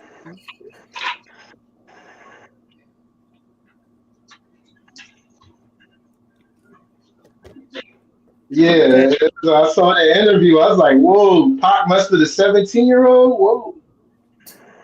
That when Outlaw said Pac gave her permission, the parents gave Pac permission to see her. Okay, according to Desiree, what I'm reading right now, Tupac Shakur's ex-girlfriend, Desiree Smith, right, said she was not underage or drunk in the infamous sex tape. That's what Yeah, tape. Yeah, over two decades ago. Yeah, I'm talking about when they first met. He met her at 17. I'm not talking about that's. She's talking about the tape. I'm talking about when they first met. I'm reading everything she has to say. I'm just reading it step by step. Yeah. I'm gonna get you. I told you I was gonna look that up. Me too. Same here. Look up the latest interview he did with what's the boy from the Outlaws? What's his name? Talk about the Muslim guy.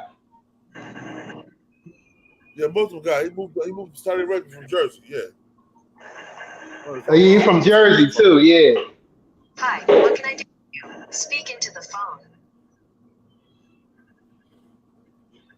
He was either Art of Dialogue or Cam Capone. One of those shows.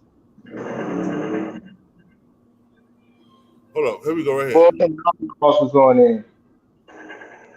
It was either Art of Dialogue or Cam Capone. Or Bomb First. One of those. Sure feels good when you get it right. And with Philips Sonicare technology, it's easy to always get brushing right. Philips. Allergies don't have to be scary. Defeat allergy headaches fast with new Flonase headache and allergy relief. 2 pills relieve allergy headache pain. And the congestion that causes it. Flonase headache and allergy relief. All Yeah, Napoleon, that's his name.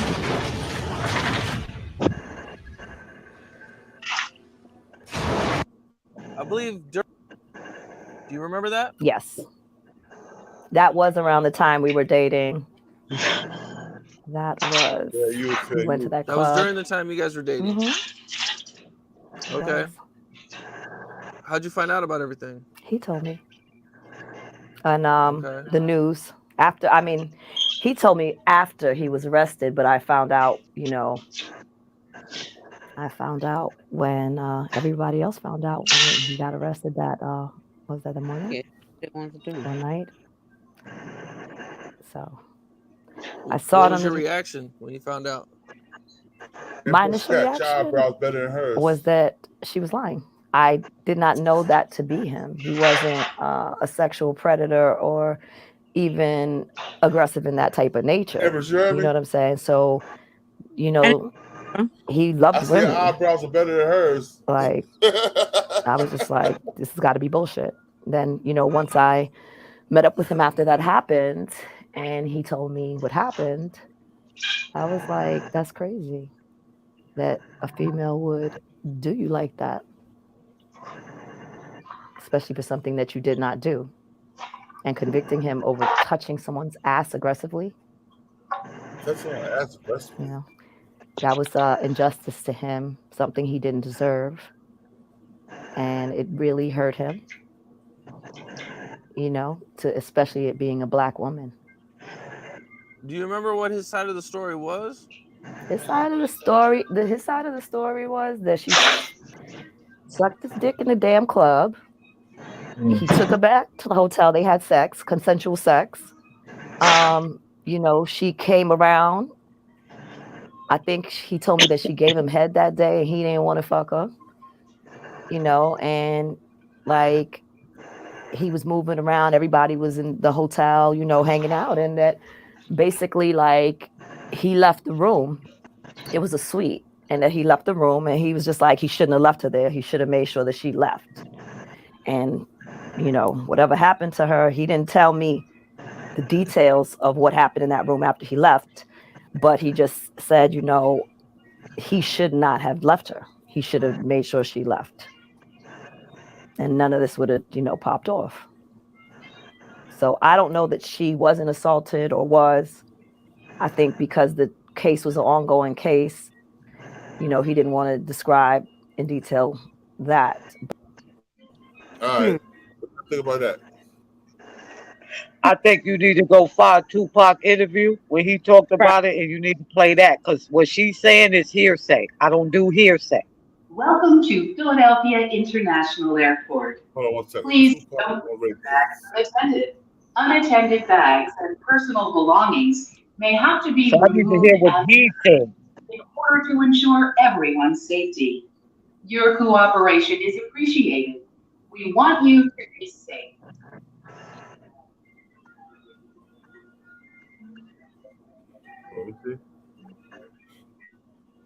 But the number one thing she said was is that the young lady didn't have a problem with what was going on. She consented. Oh, here we go. I got it right here. Hold up. That's the key fact. No, the key factor is she's on hearsay. That's hearsay, man. She lied. The bitch lied, man. I'm not saying that she did lie. And why she got to be a bitch? I didn't say she lied or she's not lying. I said I need to hear what he has to say. Hey, yo. You have to get the rich kids. I'm talking about Desiree Jackson. I'm not talking about just women to get to this point. To have a woman said I took something from her. It was hard. I'm not capable of doing any harm to any woman. That's really the main thing. You know what I'm saying? I do mess out. I do act crazy. I do get drunk. I do have parties. I do, you know, get into little fist fights with guys. But I'm not capable of doing any harm to a woman. You know, taking something from her or anything. That's not me. That'll never be me. They don't ever have to worry about me hurting kids or a woman or anything like that. You know what I'm saying? That's not me. I'm a victim. I would never make anybody a victim. You know, that's not me. I would fight people bigger than me or stronger than me. You know what I'm saying? Because I'm a victim. But I would never, you know what I'm saying, oppress somebody. I'm the oppressed. So that's the main thing.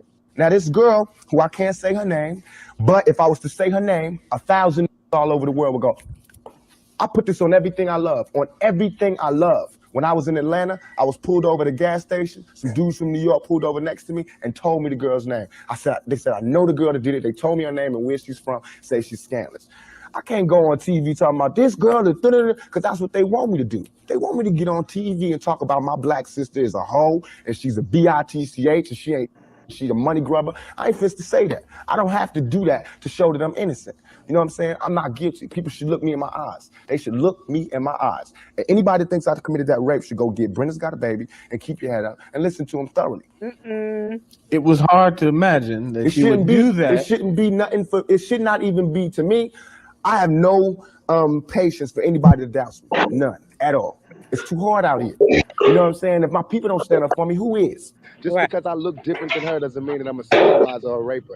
They've said it in the. I can't understand why it's this close. They talking about there's no evidence that I ever sodomized her, even though you put that all over the paper. And every time they take a quote out of this courtroom, they take a quote from out of her mouth, which is stuff to put me in jail. It's nothing that's been true. I just want print the facts so everybody can sort it out. My life is ruined because nobody has a chance to get the facts. And the fact is that there was no semen found. No semen found, no forcible entry, no entry into the anal, no nothing, none of that. You know, No fingerprints on the gun. Fingerprints on the guns. You know what I'm saying? The only time ever there was an act of sodomy, she admitted she did it to me. I should be, putting charges on this girl who sodomized me on the floor of a dance club. Why am I in court? You know what I'm saying? Get my life ripped apart. But I'm here. I'm gonna go through it just to show that I have faith in the American system. But for me to have faith in the American system, these juries and everybody else has to, you know what I'm saying, play the same role and to keep an open mind. I'm already convicted. How am I gonna forcibly do anything to a girl after she did it to me consensually? And that's not something I'm making up. That's what they said. They said that. The girl came to court and said she did this, she did that. She called my hotel. It was good. She said that, not me. Now, why am I gonna force her? I mean, this is common sense. But no matter what happens, innocent or guilty, my life is ruined. Because when they say whatever they say in this verdict, y'all not gonna make it front page news. It won't be big enough, no matter what. All that you want to hear is that he's guilty, he's in jail, the reign of terror is over, the outlaw is gone. That's what they want to do. So I'm starting to think I don't know which story to read. I don't know if this is, about black and white and loud and quiet, or is it about me and this girl? Because if it's about me and this girl, come on, we shouldn't even be here. Coming down the elevator, you complain. Something like that up. Why would she make something like that up? Because hell have no fury like a woman scorned. If you could go back to the night when the sexual abuse occurred, is there anything that you would do differently? Yeah. What? I would not have closed my eyes until she was out of the room, until everybody was out of the room.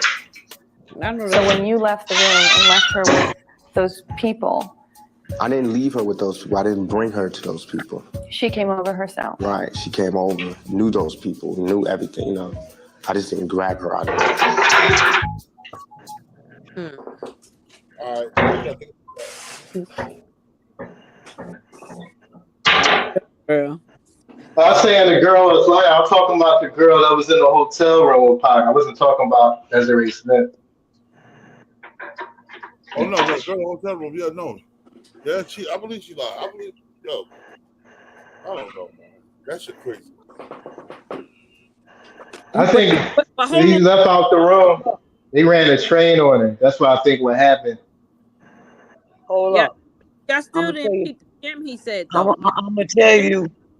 I believe Hey, who said that? Who said that? Y'all didn't. Hey, they ran a train on her. Who said that shit? Y'all didn't. I think when Pac left out the room, he did whatever they wanted to her after he left the room. Ran a train on her, and then the shit went left. Like she probably didn't after everything got out. She probably like you know how shit get around. You know how black folk is. That shit get around town real fast. So black folk like, oh man, they ran. Oh yeah, I heard Pac and his homeboys ran a train on that hoe. You know what I'm saying? And then like nobody don't want to fuck with that bitch. And now she's saying like this nigga rape. Nah, them boys didn't run a train on me. They raped me. Them niggas ain't ran a train on me. Them niggas raped me. Y'all didn't peep the gym that he just said though. Y'all still didn't even peep the gym. I think he said I shouldn't have closed my eyes.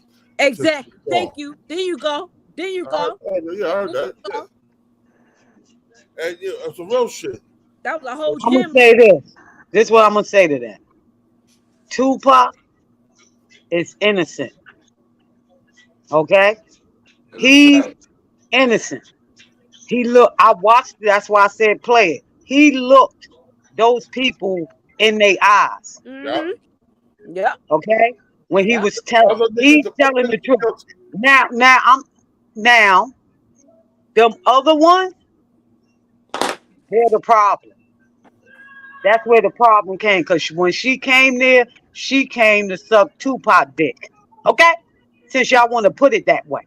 Yeah. The other ones, that's why he had regrets. Because what she said happened to her, happened with them, not with Tupac. but she put it on Tupac because he the one that had the money. Facts. There you go. There you go. Just because a female came over there and slept with your homeboy, and she in there, don't give you the right to go in there and feel like you can run up in her. That's right. Just because she did that. Females are scandalous, man. They did the same thing to Mike Tyson, man. Come on, man. Yeah, that's what I'm saying. Mike Tyson was beating on. Mike Tyson was beating on women. Stop the shit. He was beating on women. Mike Tyson is Mike Tyson is aggressive. He's an abuser. He shows every characteristic that there is of a person that is capable of doing it. Robin Gibbs and the mother was money grubbers. They were. They were. Okay, so that gave him the right to put his hands on her. So that gave him the right to put his hands on her. That gave him the right to put his hands on her. But they were stealing from Mike Tyson, man. Come on. Oh no. See, the question is, regardless, till she was stealing from him or whatever, because he chose to marry her. He chose to marry her. Why does she go to the police, man? He had legal ways of dealing with that. No, man, you can't put everything on the black man, man. That's why we oppressed today, man. Ain't nobody put nothing on the black man. Like, what are you talking about? Yo, Vaughn, I can't do. You know what, Vaughn? Because what you not gonna do is say I'm talking about all black men when I'm not. I said Mike Tyson fits the characteristics of an abuser. How that apply to you? You can't put that on Mike, man. You can't do that, man. First of all, I don't believe Mike did it either. I believe certain niggas did. I don't believe Mike did it. I don't believe Mike was that bitch. I don't believe it. I believe R. Kelly. Robin Gibbs and her mother was scheming on Mike, man. You can't do that, man. That ain't that. Robin Gibbs ain't the woman that accused him of rape. So why you keep going back there? He chose to marry her. Everybody knew she was a gold digger. Y'all be knowing when y'all be hooking up with sluts and hoes. Y'all be knowing. Exactly. Fuck out of here. Then you want to try to flip. Y'all be knowing. Those are the ones that y'all pick. And then when they start acting accordingly, now everything is her fault. No, it's both of y'all fault. Because you picked her. All right, so look, all right, let me say this. If that's the narrative, Mike Tyson. All right, let me say this. Look, if that's the narrative, let me say this. If that's the narrative, why our black sisters choosing to be hoes? Why they choosing to be that? You said who? Okay, so if that's the case, then why y'all black men keep going back to jail? What, y'all got bitches up in there? No, we not talking about that. You say that because she a hoe and you chose her. That's why you chose her and she's a hoe. Well, that's you. See, you chose the hoe. I'm not a hoe, so I don't give nothing about what you're talking about. Oh, God damn it. Okay, you are the common denominator, and you are the one who chose the hoe. So you deal with the hoe. Hey, black people, this is the problem right here. This type of women right here. This is the problem. They don't understand. No. You the problem. Hold on. Well, you the white women, man. Hold on. What's his name, yo? What's his name? Rigotti. Because I'm gonna make sure I address you right too. What's your name?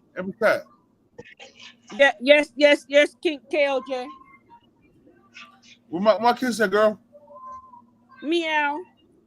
Hey, that's my nigga. Hey. Meow. Yeah. Hey, man, y'all hit the motherfucking I'm a like button. real French, though. Hey, hold on, bro. I like button. Hold on. Yeah, you better chime out because I'm about to get to the ass. You better chime out, Mr. Telescope. Look up the case. That girl lied on Mike Tyson, man. Hello? Yeah, I'm in. I believe that girl lied. Yeah. You gotta look up the case. That girl lied, man, on Mike Tyson. The beauty pageant. What's her name? I forgot her name. I did Desiree Washington. Yeah. She said Mike Tyson forced her to have oral sex with her. He She sat down with Barbara Walters. You got put up that interview she did with Barbara Walters. She had an interview with Barbara Walters. Oh, what's that? Hold on. Look it up. Hold on, what's that, y'all? Desiree Washington rape case. Gotti, who Barbara Walters? Why You don't know who Barbara Walters is? I know. I asked you a question. I know who the fuck she is. Don't play with me like I know who the fuck she is. I'm asking you. Oh. I'm talking about who the fuck is she? Yes. Just because she has something else to believe about? No, she said real inconsistencies. She sat down in that interview. You already know how to do that shit. Like, stop playing. She caught her in she got caught in a bunch of lies. You act like you don't know how social media play, though. Like, come on. No. You got black. Why you picked up the story? Why the fuck Barbara? Hold on. You got to think. That's what I'm saying. Like, y'all motherfuckers. That was how many years ago? He haven't done nothing. Story, though. Why the fuck would Barbara Walters that type of story? She sat down with the girl. Y'all just look at shit. Y'all just look at shit right there in front of you. You gotta use your mind, yo. Why the fuck she picked up that story? That's the question you need to be asking. Why the fuck she picked up that story? Barbara Walters. I know the fuck she is. Do you know who she is? And why the fuck she picked that type of storyline to run with? It's all a part of the fucking agenda. That's why. Stop playing. Agenda. Go ahead, Kid. What you doing? I don't know what you're getting at. That woman lied on the interview. I don't know what you're talking about. Yeah, no, I know you don't. Yeah, I know you don't. Go ahead, KLJ. Yeah, I know you don't. You lost this argument, man. Why don't I push you on the feet, man? Desiree Washington rape victim. Done. You can't put that on mic, man. You didn't do that, man. You can't dog a black man like that. But y'all always want to drug us. Y'all always want to drug us, though. Y'all always want to drug us. Ain't nobody dogging y'all. But a black man is the most oppressed human being on earth. A black man. Hey, nah, but hey, my fault for leaving, dog, man. I had to go show you, man. Hold on. I'm gonna kill him. I'm gonna hit that motherfucking like button. So for everybody that's in the chat room, that's in the comments, that's just sitting there getting all this you were very content, much so y'all go hit the like button. infuriated when you wanted to make things clear.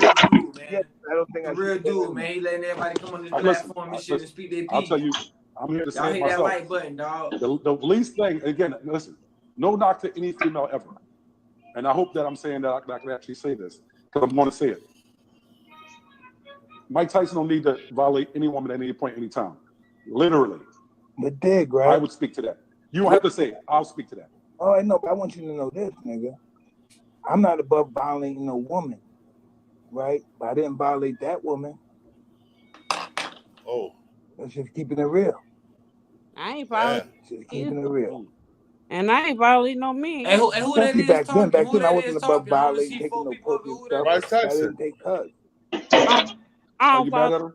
Brother, No way. That was a favor. That was a big blessing for me. Empress Cat, you violated me, girl. I liked it too. Yeah. None of my brothers. Listen, I look at like totally different. I love I my used to look at some people as my nigga, my player, my homie, my bitch, my love. And now I look at them all as my teachers. Yo, play the joint. He about to beat up the reporter for calling him a rapist. Have you seen her? Have you seen her? No, I don't see. I want to know what she looked like. If I saw her. If she walked up to you and say, "My name is Desiree," she don't need to say last name. What would be your response? Nothing. I was, how you doing? I don't even know her no more. I don't even have that connection with her no more. I don't. It's like it's never happened. How about she wanted to sit down with you? Huh? How about if she wanted to sit down with you? I'm not interested in doing Hey, that. that's a true player. That's player shit. I ain't gonna lie. Did the wrong thing. I'm not. That nigga say it's like I never knew her no more. Okay. So hold on. Now, doing an analogy of that interview right there, do he look like he's suspect or guilty? of anything? Not guilty. Not guilty. You read up on him. You sort I of don't follow get. didn't read up on him. I watched him Yeah, on television, right? You That know, report. in the States, and you know, he's a big, I mean, he's a big hit. Rightfully so. Big hit. Now, some of your critics would say, you know, there's a race for mayor. We know you're a convicted rapist. This could hurt his campaign. How would you respond to that? Hey, I don't know who said that. You don't even know who said that. You know, Mike about to put hands on him. I don't have no comment to that. You know, because it's negative, and you're being negative, and I met the mayor, right? And nothing they can do about it. They had a really good time. We talked about George Travallo, who's a legend in your city, great man with whom Mike spent quite a bit of time yesterday talking about his life, highs and lows. So interesting that you come across that guy. That was really a piece of shit. Hey, that comment. Come on. Nah, that was a piece of fuck you. That was a piece of shit. You know, we're doing live TV. And I don't care. What are you gonna do? You fuck. You got a show that you're doing tonight. We are. You know, a lot of people are. Where it comes raw and it's the real truth. Yeah, a lot of people will be there to see your show. Just tell us a bit about it. You know, it speaks for itself. Everyone saw it. Right. It's a Broadway production. It went to Vegas. It went to actually 28 cities in the United States. And we're really, really proud to bring it here. And we're actually going to Monaco on October 9th. We're going to be in Monte Carlo. Right. Is it nerve-wracking for you to do something like this, or is it more nervous for you to box? How does it compare? I don't know. It's more nerve-wracking for me here talking to a rat piece of shit like you. Come on, Mike. No, come on, Mike. We're gonna wrap up this interview. Thank you for coming in. Look, now they want to cut his shit. Now they want to cut his shit. They don't want him to talk. They don't want him to talk. That's a fact. I wish Mike would have put hands on it. He would have sued. Yeah. That would have been some good TV. Real. They don't be wanting him to talk, yo. He ain't lying. You can't call no black man that rapist. Nah. That man, you gotta respect that. He ain't gonna let nobody turn. They got they, you know, that shit already tried pre-scripted and shit. When you do your little shows, they try to make you this, and that. Nah, nigga, that he gonna speak his mind. He ain't with that script shit. I respect that. I respect that. I can say this. Look, if you can catch me up on what's going on, like what's going on with Mike, like what they said about Mike. Did you see the last one he said about he was like, yo, I don't know if you seen it. It was all over social media though. But they was talking about he made a statement and he said the homeless people in New York under the subway. Mm-hmm. Yeah, under the subway. He was like, yo, this nigga was talking. They try to act like he was crazy. But he was like, yeah, they killing them because they doing experiments and all type of shit. Like just like how they come see certain, I don't know, not Jersey J, I'm sorry, King of New Jersey, on your page, what I can say and what I can't say as far as certain things like that. No, you good. But yeah, he was talking about like Empress Cat, say what you want to say, yo. Okay, yeah, I didn't know. You know, that's why I didn't want to. No, I'm listening to you, sweetheart. I'm listening to you. You're giving me heavy information. Because I'm learning. I really don't know what's going on with the Mike case, and I'm watching him talk, and I'm like, I'm seeing him talk with so much passion. I know it got to be some shit going on. He posted it on Twitter. He posted it on Twitter. I don't know if anybody have a Twitter account, but he posted it on Twitter, and he was like, yeah, I don't know, like everybody was saying he's crazy and all this type of shit, but I feel like he was just speaking, like sometimes you just get tired. But anyway, I'm just going to the story because I don't want to just ramble. But he was just, yeah, I don't want to do that rambling shit. He said the homeless people under the subway in New York, because you know you have a lot of homeless people live under the subway. But he was like, yeah, they doing experiments, governmental, and that's like certain different experiments. Like, hey, how you got people just going crazy for no reason, but they try different experiments in these labs where that's and you know come to with the Ukraine and Russia facade, because that's all it was. It was just a fucking show game to keep us distracted from all other shit that's really going on with the bills being passed and all that type of shit. Like mad fucking bills being passed, and a motherfucker can't tell you right now what the last bill that was just passed. Like for real, like literally. And so, but we all distracted with all different type of other shit. And so when you come to the Mike Tyson situation, like he was talking some shit, and everybody was like, you know, I'm talking about like social media, the TMZ, they was on that story too, TMZ, and they was like, oh, is he losing his mind? All right. Look, So what I'm trying to Kanye, understand is the same thing they tried to do with Kanye, the same thing. They trying to. So look, let me say this, little mama. Look, what I'm trying to understand is like, what's happening with, like, what is the whole situation with Mike Tyson? What's going on with Mike Tyson? Is it sexual assault? Is it Me Too? Is it, like, you know what I'm saying? Like, what's going on with Mike Tyson? What Mike said, he said I ain't above disrespecting women, but I ain't disrespect that woman. He said I ain't violate her. He said I violated women, but I never violated her. Right. So I gotta take him for his word on that. Yeah. So people in the uproar about that. That's what the fuss is about.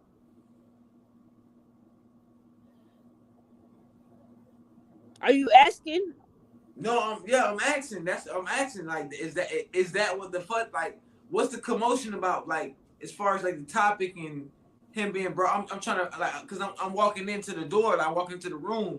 So, and I see all the commotion. I see Mike Tyson. I'm sorry, cause I was mistaken by your name, cause your name said Mr. Telescope. So I know what a telescope means. I'm zooming in, right. I'm So, trying to find out. Yeah, that's what I was saying. I'm sorry, I mistaken you. I thought you would just come in and be on Zoom. No, I'm finding out. I ordered to be on. I can't come in. Look. Listen, look. Let's be real. That's all. Look. If we're being realistic, right? I can't come in, look, sweetheart. I can't come in. I was going by your name. I gotta understand the creature that I'm analyzing. Going by your name. I gotta understand the creature that I'm analyzing. I gotta understand my platform. I gotta understand my landscape. I can't just come in and be on Zoom. That's what the Telescope channel is about. You gotta analyze. It's critical thinking. You don't just go in just. You don't just go. That's young-minded thinking. Oh no, I had critical thinking because I thought you were gonna come in already on topic. No, I'm asking the question. I can teach you. You can teach me. You know what I'm saying? Oh, that's a fact. Because I'm always it's give and take. It's give and take. It's give and take, sweetheart. A whole factory. I'm always wanting to learn. A magnificent Mecca. That's a whole factory. I don't know why you mad, nigga. But ain't nobody. What nigga? Hey, man, tell a nigga to hit that link, man. I'm talking about sis. She doesn't come back up. Bro, if a nigga feeling away, man, tell a nigga to hit that link, man. Nigga feeling away. Now what? And I'm on the link. Now I'm feeling away. Now what? Mr. Telescope, stop playing with me. Stop playing with me, y'all. Man, I'm married, sweetheart. I'm married too. I'm married too. So yeah. Together. Well, I'm gonna tell you, as a married woman, you shouldn't be coming off like that. And I'm younger than you. I know that.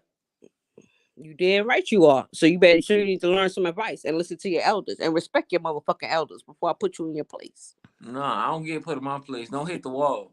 Your place, if you come out the line, you still gotta stay in your lane though. Still, baby girl, look, don't hit the wall. Look, and I see you some shoes though. I seen some shoes. What Mac at? What Mac at, King of J?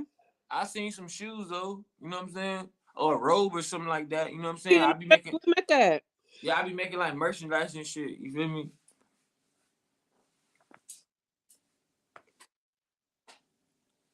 But tell me what's going on. Like why bro on the phone? Like, tell me what's going on with the Mike Tyson situation. Like, why is Mike such a big topic? Like, did he rape somebody? I mean, R-word somebody or some shit? Like, what's going on with Mike?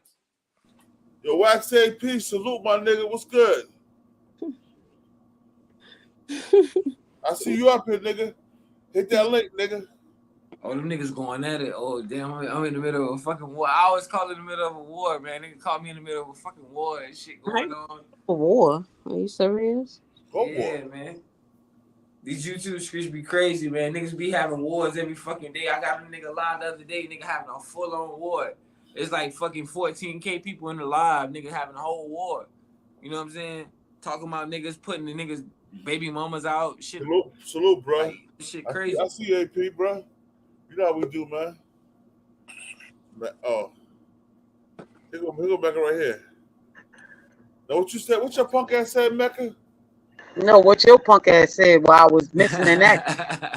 How about that? Let's start there. Shit, nigga. Don't talk shit on my. Don't talk shit, nigga. Behind the scenes, nigga. Say that shit on the live, nigga. Yeah, that's what I'm saying. Now I'm here. What you want? Oh, hold up. Oh, she would. Oh, Say it in my face. She banged Say it in my Your face. face, nigga. You see this fist, nigga? Shit, actually, What that mean? I pound your ass, Donkey Kong, nigga. Donkey Kong. Hey, you see what I got in my middle finger? Hey, fuck love. Yo, Becky, you hear this nigga say fuck love. You see what I got in my middle finger? Hey, I got a long ass middle finger too. Look. Well, hate is the new love. Hey, my middle finger longer than yours, bro. I ain't gonna lie though. My shit long. Where did that go? All right, here, mama. All right. Oh. What Born said about me while I was gone? I said I talk shit about your ass, nigga. Say shit. He ain't say shit. He know not to say shit. I talk shit about your ass, nigga. No, the fuck you didn't. No, the fuck you didn't. I know you did.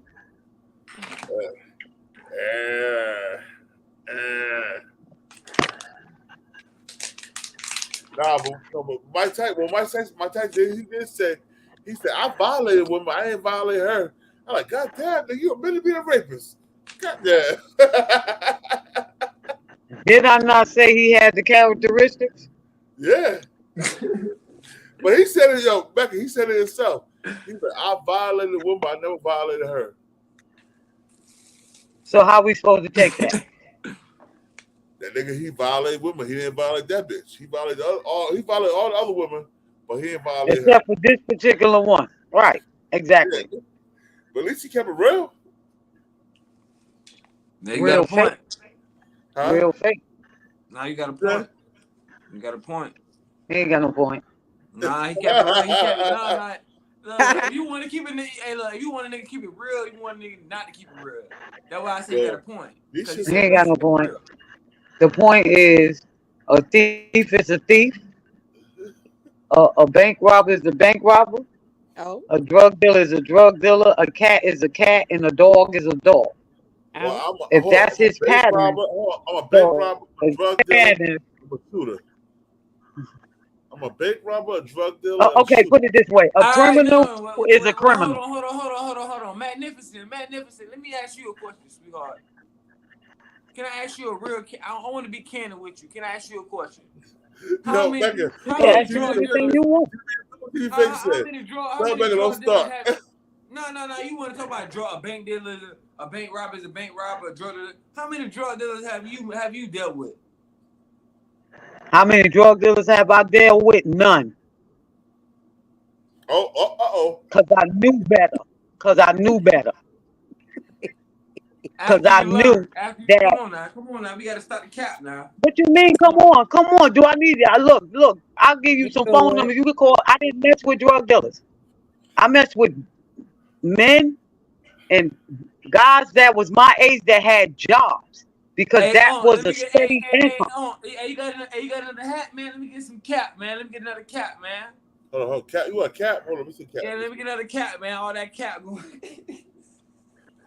Look, let me explain something to you.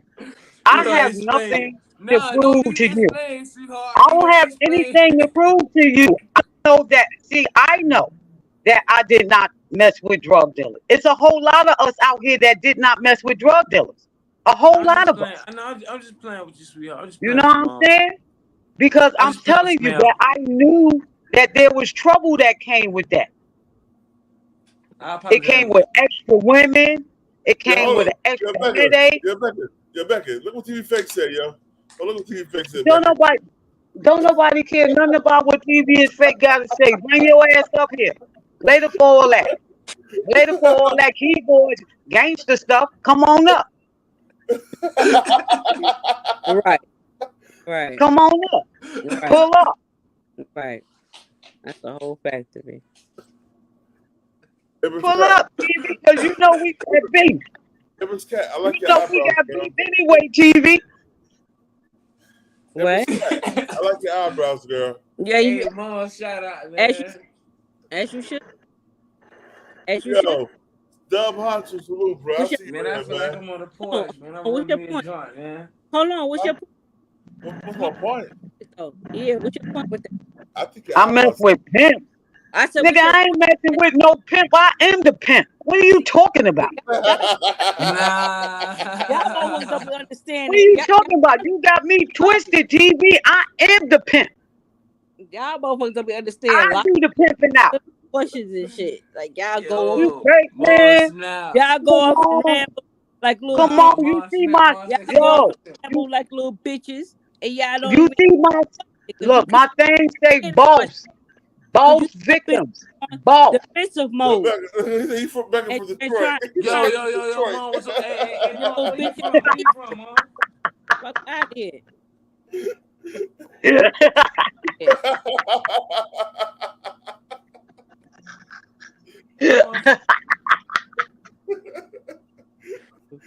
Hey, what mom's from, man? She got that energy, man. She gonna live for a lifetime. Where she Yo, from? she from Bronx, yo. She from the Bronx. She from the Bronx? Yeah, Don't she listen to TV. Hell Don't yeah, listen to Sound, TV. she from Soundview. Bro, she got a heart of a lion, but I she ain't gonna live from for a no lifetime. sound view. I done already told y'all. I'm nowhere but everywhere at once, nigga. Oh shit, nah. Hey, look.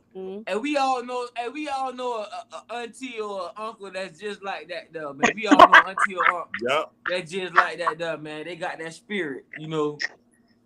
That is in her, man. She got it, bro. It's in her, not on her. What TV said now? It's Born. What it's TV in said? you, not on you. He said he's from Detroit. He said back yeah, I from be Detroit. rocking them gators. Oh, big up to Detroit. My homeboy from Detroit. Hell yeah, they can. Hey, look. One thing about auntie, look. Harlem Nights, salute, bro. Salute Harlem Nights. You can tell she got that old spirit. That's that old school. So they can troll her all she want because it's in her. It's not on her. You feel me? She ain't faking the phone. It's in her. That's how she really is. It's in her, bro. Yeah, it's in her, bro. That shit ain't on her, bro. That shit ain't It's no in me. motherfucking That's cologne. right. That We ain't know no what he's perfume. talking You about. hear me? That What ain't you no hating perfume. for? Let That that ain't no man. perfume Let right that there. man That shit on her. talk You hear about me? me. Let that man talk about me. Shut up. Go ahead. Get it on. I'm just saying, like that shit on you. You hear me? That shit ain't no perfume. That shit really on you. You feel me?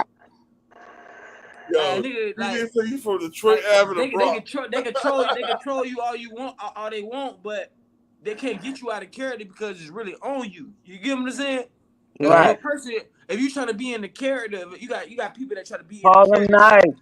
You know what I'm saying? They try to fake it. They try to fake the phone. You know what I'm saying? Like TV is fake. You see his name? TV is fake. The key word is fake. Bring your ass up here. Come on. All that keyboard gangster. Cause we got beef and you started it. You sound like you from New Orleans. No. Yo, where you from, bro? I'm gonna tell you exactly where he from. He from West Bubblefuck down South Shit Avenue. Oh, hold on. He said she do need something in her. No, I already had that taken care of today. Sorry. I got a speed dial, nigga, that know his position. I just told you I'm the pimp in the situation. Not situation, situation. Okay? That would be me. Like you. I had an auntie just like you. Yo, he said, I'm reporting niggas like Charleston White. I don't care. Because I'm a civilian. I like cheese. No shit. What kind of cheese you like, Mac? Civilian sharp cheddar cheese. Don't know about that. That's what Charleston White is. That's what he claimed. Snitching ass nigga. Yeah, that is straight stitch, yo. Charleston White straight stitch. That's all them country ass niggas. All them country niggas snitch. Yeah, they do be telling down here too. They some good telling asses down here. God damn, they tell everything. Mind your business. Yeah. Always telling on somebody, nigga. Shut the hell up. Don't stop telling on anybody. Yo, I'm gonna keep it real. This live wasn't popping like it's supposed to tonight, but it popped for me. I don't give a fuck. Hey yo, hey yo, at Eastwick, you finna smoke? You say you finna smoke something? You finna fire something up? What? You say you finna fire something up? Nah, I ain't firing shit up, nigga. Stop. I'm finna fire. Hey, look, I'm finna fire something up. Hey, look, I want to send some merch out there to you. That's really why I joined the live. I want to send some merch out there to you. Make sure you get 40X. No. Hold on. On some real shit. On some real shit, bro. On some real shit. I want to send some merch. You out there in New Jersey or? I'm from Jersey, but I'm in PA, bro. You hit my DM on Instagram, bro. You say on Instagram. Hit my DM so you got an email, man? Yeah, my email. I'm on my email right now. All right, I'm gonna get up with your email. I'm gonna get up with your email, bro. But I'm gonna vibe out with you for a little while. I'm gonna get up with your email though. I got some merch for you, bro. Some fly shit for sure. All right. You know what I'm saying? Like, I think that like, you know, that's really what we should be politicking. I ain't gonna even much lie to you, bro. That right there, that's really what we should be politicking about. And then getting them motherfucking young black men to come in like that's 16, that's 18 years old, 20 years old, that got their own little businesses that's popping and shit. And you know, it's definitely gonna be a fee. You know what I'm saying? Everybody come with a fee, but at the same time, you know, get that shit popping, bro, for sure. Yeah, here's my email right here, bro. All right, hold on. Let me write that shit down. Hold on. Peace to the God. 7 old beings. Salute, Lord. I see you here, bro.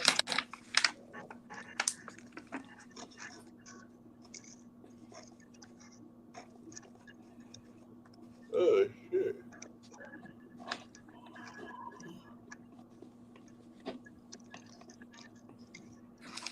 For sure. Oh, yeah.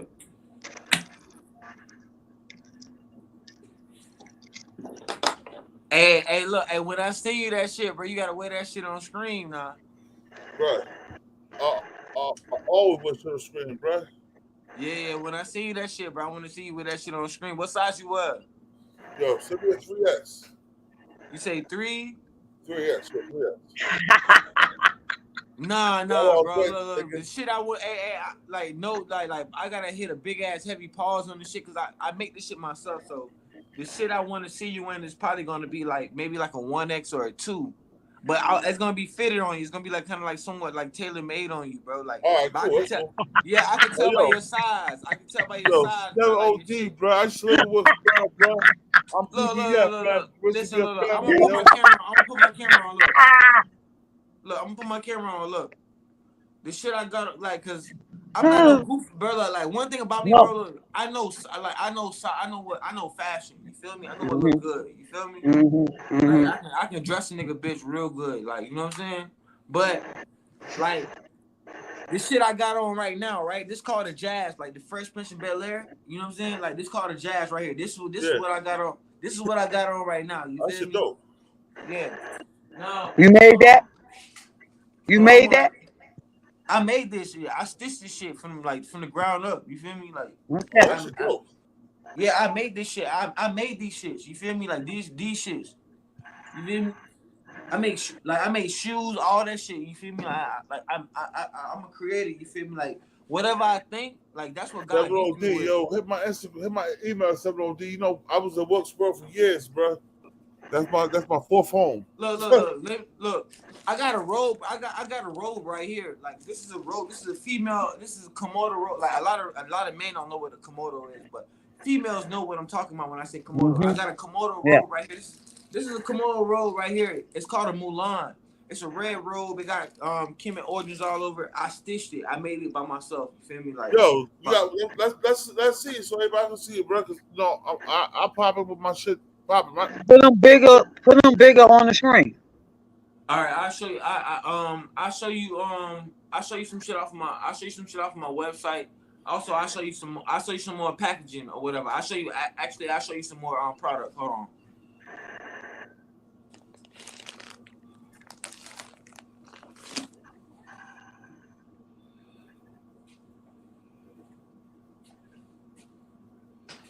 So right here, this shit right here, this is the Aaliyah. This the 4-page. This is the 4-page letter. You feel me? This is the Aaliyah. It got her face on it. You know what I'm saying? You'll see. It say if at first you don't succeed, dust yourself off and try it again. You know what I'm saying? Whoa. I got this. That's dope. I got the sleeves. The sleeves. I don't know if you can see. I don't know if you can see this shit in like in this Kimmy. You feel me? Like this shit, bro. Look, I take this shit serious, bro, because this is my daughter. This is not even my brand. Like my brand gonna go way crazy. This is my daughter brand. I created this shit for my daughter. Like straight up. You feel me? Okay. Hold on. Let me show you some more shit. I'll show you another piece. I'll show you another dope ass piece. This is another dope ass piece right here. This is the rose that grew from concrete right here. So you got the hood. The hood is like this. As a matter of fact, I'll put it on. You got the hood.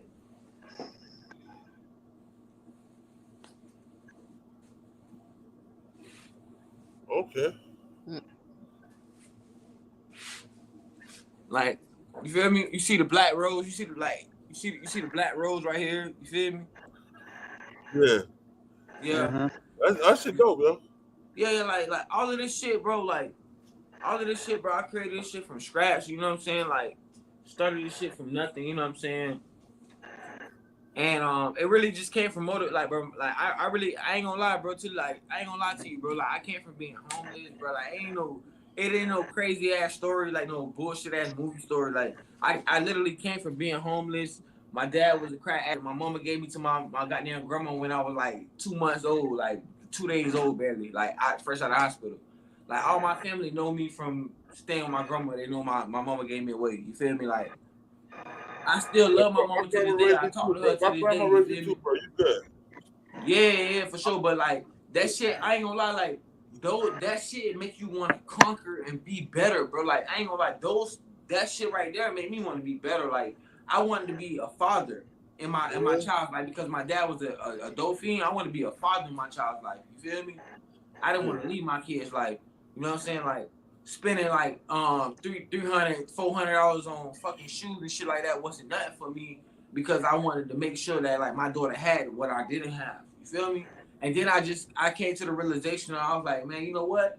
Let me start just like fucking creating this shit. Like I'm already a fly ass nigga. I know what look good. Let me start creating this shit. And then I just made them a brand, something that they can live with forever. They won't never have to worry about clothes or shoes on their back. Like if they have a homeless friend or some shit like that. I had homeless friends. My homeless friend killed himself. You feel me? As a matter of fact, he didn't even kill himself. They labeled it as suicide by the police. Like the police shot him. Yeah, he was a white Jewish dude. Like police shot him. You feel me? So like, I want to make shoes and clothes for like my daughters can give their homeless friends and shit like that. You know what I'm saying? That they have. And, you know what I'm saying? Yeah. Mr. Tellis, Mr. Tellis, do you hold your parents accountable for the choice they made regarding giving you to your grandparents? Do you have a grudge toward them, or are you over that? Nah, you want to know some real shit? If you want to be real, I'm glad you asked me that, bro. You want to know some real shit? Because I feel like the black community don't talk about that shit, but you want to know some real shit? Mm-hmm. My mama had me my mama was like 13, turning 14 when she had me. You feel me? Mm-hmm. My dad was already like, this was back in like I was born in 93. So like it's like late 80s, early 90s. So like it's the crack epidemic is crazy. You feel me? My daddy already on crack. I was in high school in 93. That's what I'm saying. My daddy already on crack at this time. My daddy smoking dope already. He done came from Florida and he went to New York. When he went to New York, he went to stay with my granddad. My granddad was up in New York. He was pimping and shit. You feel me? Going with my grandma and shit. I got a crazy ass story. You feel me? My granddad escaped the prison from down here in Florida and went to New York. And when he went to New York, he was staying up there and escaped from New York. And then that's when my dad went to New York and got hooked on crack. You feel me? But when my dad got hooked on crack and my granddad got caught, my dad came back down here, and then that's when he got my auntie best friend, who was my mama, pregnant. You feel me? With me, her first child. You feel me? So when he got her pregnant and shit, she like 13, 14, he hooked on dope and shit. He done got hooked to the epidemic up there that's going on in the New York crack scene. But he from Florida, he from down south. You know what I'm saying? He done got hooked on that shit. Like everything just started like fucking up and like getting crazy and shit like that. He was like 16. My mama was like 13 turning 14 at the time. She had me or whatever, and then she couldn't take care of me. She was already staying with my grandmother at the time. You know what I'm saying? Which was his mother, and he was addicted to drugs. So what happened was like he got locked up and shit like that. My mother wound up having me, and when my mother had me, her mother disowned her. Like, bitch, you can't come back here, bitch, your ass grown now. Like, you know, bust that pussy open, like, you got a kid, bitch, you grown now, bitch. You know what I'm saying? So it wasn't no coming back. So she gave me to she went off the fence for herself, but gave me to my grandmother. My grandmother took care of me. But what my grandmother did was, my grandmother started to, like, you know, feed me medication and, you know, stuff like that to get money to, like, you know, with the state and shit like that. And that's the big thing that goes on. So now when you wonder why you have all these, like, I'm one of the brothers that, like, I actually can contain my how I feel. I can kind of contain how you know, how I really feel. You feel me? But it's sometimes where you got niggas that want to lash out and like let this shit go. You feel me? Like niggas want to let this shit go. You feel me? And then you got niggas that act on that shit. You feel me? So I actually just, instead of me just like want to let this shit go, I let that shit, like, it's been times where I like might cry in the room by myself on television. Right. You have really cry in the room, but I create something. But I'm like, man, I want to do better for my kids. I want to do better for myself. I know I'm better than this. I know God got something better planned for me. So I keep on going, right? And then, like, bro, I just started planning and plotting. I'm like, man, you know what? I'm finna create my own business. Not just no fucking YouTube. Not just something that somebody can script for me and take from me, but something that's tangible for my kids that can live generational. Something that they can put on them. You know what I'm saying? And that's when I came up with a fabric, you know. And now I make sea moss and, you know, all type of shit. I mean, fucking make. You still have to. You could do everything in the world that you want to, regarding everybody else, but you still got a face dealt with, and you have to. That's why I asked you a simple question. You still didn't answer me. I asked you if you held a grudge against your parents for the choices that they made. Nah, I kind of answered the question. That's what I was saying. Like, and I'm sorry, I kind of prolonged it, bro. But honestly, hold on, yo, Mr. Telescope. I hold a grudge with my mother sometimes, yo. It's always listen. It's okay to hold a grudge, bro. No. This is what I'm saying. That's what I'm saying. Look. That's what I'm saying. Like, cause I see my grandmother more as my mother than my actual Me too. mother. My grandmother raised me, bro. My grandmother raised me. Yeah, but I know for a fact that my mother is my mother. But my grandmother raised me, and I love my grandmother like my mother though. But I really hold a big ass grudge against my grandmother. I ain't gonna lie, bro, because she was feeding like she got my sister. Like, my sister was getting molested and raped, and then she wanted to come in and stay with us. You feel me? And this is something that I probably shouldn't even be talking about, but this is like it is. But this is my story. It's part of my life. You feel me? And I held a grudge against my grandmother because she was feeding me and my motherfucking my sister medication. You know what I'm saying? And my sister was so clever. Like, she was clever at a very young age. She was already like, when we go to the bus stop, we had to take medication before we go to school and shit. Right. She would spit that shit out. She would spit that. I'm being real with you, bro. I ain't gonna even much flag, bro. Like, I don't give a fuck what nobody think about me, bro, because I know who I am. You feel me? Like, I know better than people that like, bro, like, this shit'll break your mind down. People that haven't been through what I've been through, they haven't accomplished what I've accomplished. You know what I'm saying? Facts. So like, for me to see all of this shit going through, I know, like, bro, God want me to endure this shit. He know I'm strong enough to endure it. You feel me? I'm not worried about it. You know what I'm saying? So, and I would see my sister go to the bus stop, right, and spit this shit out. And I'm like, bro, and we would get to school, and they would try to give us more medication to, like, dose us out. I'm so, like, obedient to my, you know, honor your mother and your father. I'm already going to the white church. You know what I'm saying? White Jesus, we praising white Jesus and shit. You know what I'm saying? I'm just being real, bro. I'm honor your mother and your father. I go there. I'm listening to my bro. I'm taking this medication and shit. I can't even eat, man. I can't even eat. Whoa, I don't even feel right, bro. You feel me? I'm focused, but look though, look. One thing I can say is, it gave me look. It gave three things I can't say. My dad made me not want to do drugs, like crazy drugs, like cocaine, crack, shit like that, pills, shit like that. You feel me? Yeah. But that shit gave me an addictive personality, and it also made me focus. Like whatever I was doing, it would make me like cue in on like just that. Like that's what, like if I was doing that, like that's the only thing I'm doing. I'm focused. You know what I'm saying?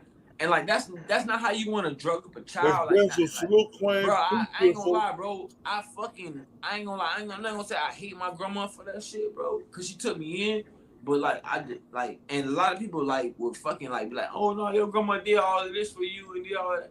No, nigga, she was getting a check for that shit. She was getting disability and all that shit, give me pills and all that shit. Like, so it sounds like you got a grudge toward her.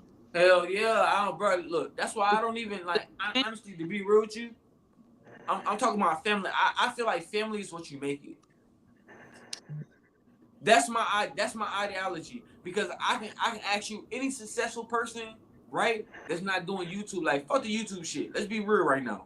Let's be candid. You probably don't want to say, oh, what's really going on in your life, but let's be candid right now, because you see, I'm an open book. You might look at me like a whack out, but I'm an open book.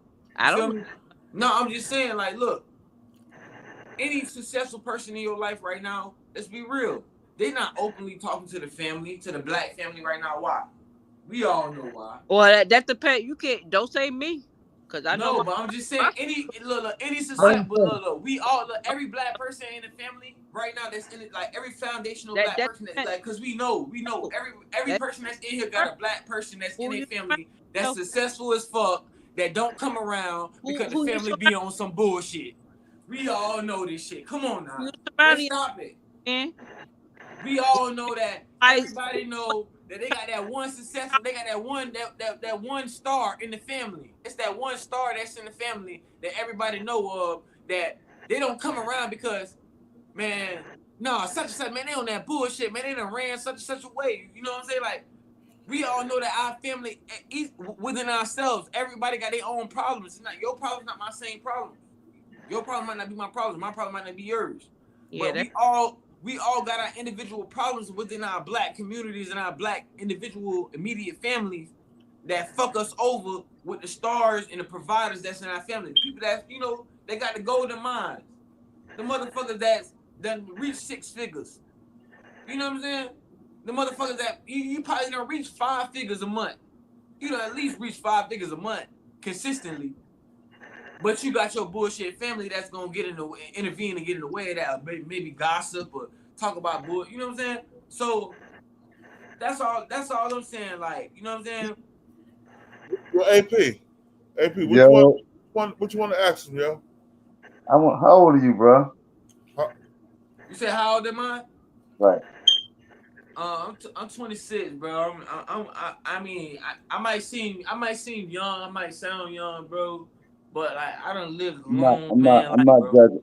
I'm not judging you. I was just asking a question because I had tapped into bro shit and I heard what you saying. My nigga, like, respectfully, I'm over 40. I'm 45, and I'm not disagreeing. I'm just saying, my teachings and my upbringings, our grandmothers was different.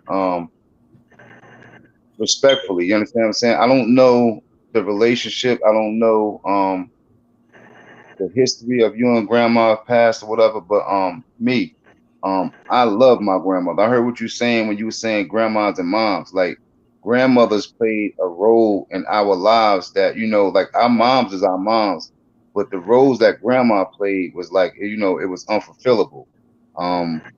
It was a different love from your mom and your grandmother, my nigga. So respectfully, I wish that you can, and I hope that you do, you know, like, fix that, my nigga.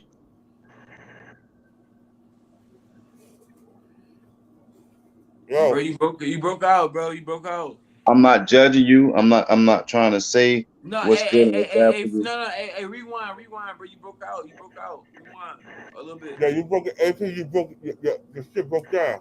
Oh, my bad. My bad. Can you hear me? Yeah.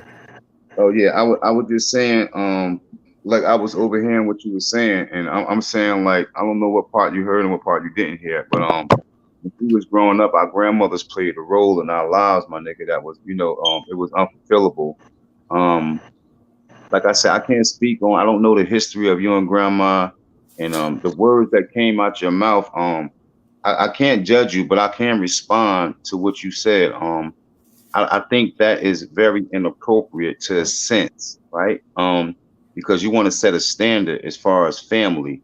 The things that you put out there is like you're not giving grandma no chance, my nigga. Like all in all, like that's the foundation. And hope, like I said, I do not know the history, my nigga, but hopefully before your journey is over, your outlook change on that. You understand what I'm saying? Because grandmas, bro, from what I know is like grandmas are sacred. They special, my nigga. You understand what I'm saying? And I'm not trying to change your outlook. I'm just saying like, hopefully on your journey, your vision will change as far as that particular thing, though. That's all I got to say about that, though. Hey man, and for sure, man, and I really appreciate your outlook and like your opinion on like how you feel like my life should go. You know what I'm saying? And I'm not trying to attack you or verbally like put you in a situation to like verbally angle you to Right. like, you know what I'm saying, make you seem like you the wrong person. But my angle and my perspective of my grandmother, it doesn't really coincide with your grandmother. Right. Your experience is not my experience. Right. So like if your grandmother was feeding you pills that don't make you eat when you go to school, like your grandmother is feeding you pills that make you feel funny and shit like that, you know what I'm saying, and you feel like that affect you to this day now, then you'll feel differently about your grandmother. So and especially if she was getting the bag for doing it. I understand, but So you'll feel differently about your grandmother versus right. how I feel about my grandmother. I'm just speaking up on something like you speaking on the traditional thing. But see, look, people want to be traditional. People choose to be traditional. Not so much. People, wait. Hold on, brother. I'll let you talk. I'll let you speak. I ain't say a fucking word. Look, yeah, but hold up. Wait a minute. Hold up. No. Wait a minute. Hold up. Listen. Respect is earned, is not demand. Listen. Hold up. Listen. Respect is earned, is not demand. That shit right there, what you come. Listen. I'm gonna hear you out. No. But that shit right there, homeboy. Listen, I'm saying, pardon me respectfully. Pardon me. All right. Wait, because I want to make something understood with you. If you louder listen. I'm not. If you respectfully, see, and this is what I'm saying. You understand what I'm saying? Nah, bro, it ain't no respectfully. So you're not being respectfully, bro. You're not. Listen, if you allow me to listen, you understand what I'm saying? I used to be like that one time. If you allow me to listen, I know that you're dealing. Listen. Young people code and listen, my nigga. Listen, bro. That's young people shit. You saying respectfully, and you like 40 years old. They ain't no old people shit. You saying respectfully, you give me fucking young people knowledge. You try to give me old people knowledge. Yo, nah, I'm not trying to give you. I'm not trying to give you no knowledge. All right, so let me tell you what's gonna happen to an individual like you. Let me, because listen. I'm a southern ass young nigga. Yeah, but listen, come on, man. Look like this. I'm telling you, bro. Hey, yo, AP. Yeah, I'm trying to. You gotta let me talk, bro. Like. Yo, shorty. Speak, shorty. Speak. Let AP say we have to say after you say what you said. I just want to. Pardon me, bro. No, I apologize. No apology intended. Listen. Listen. Only thing I want to do is I want to converse with you. I don't want to go back and forth with you because you said something and you are 110% right. Your dealings and your teachings and your upbringing with your grandmother is different from mine. I understand that. So a lot of things you were saying, I agree with certain things you were saying, but you want to go. Listen, I don't want to do that, my nigga. You understand what I'm saying? I understand that. So if grandma was to do these things, I want to ask you address the things that you put out there. Was grandma ever criminally charged with doing any of these things?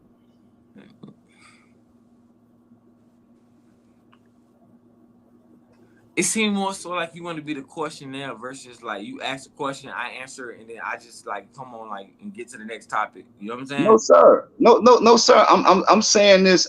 First of all, I'm not challenging nothing you're saying, right? Don't Nah, think does I'm. it seem like you trying to like question and like antagonize me, bro? Like that's what it seemed like more so like versus like, you trying to understand me. It seemed more so like you trying to ask me a question, I answer it, and then like you get your answer and then you move. Like you know what I'm saying? Like you trying to narrate. Like All you know right.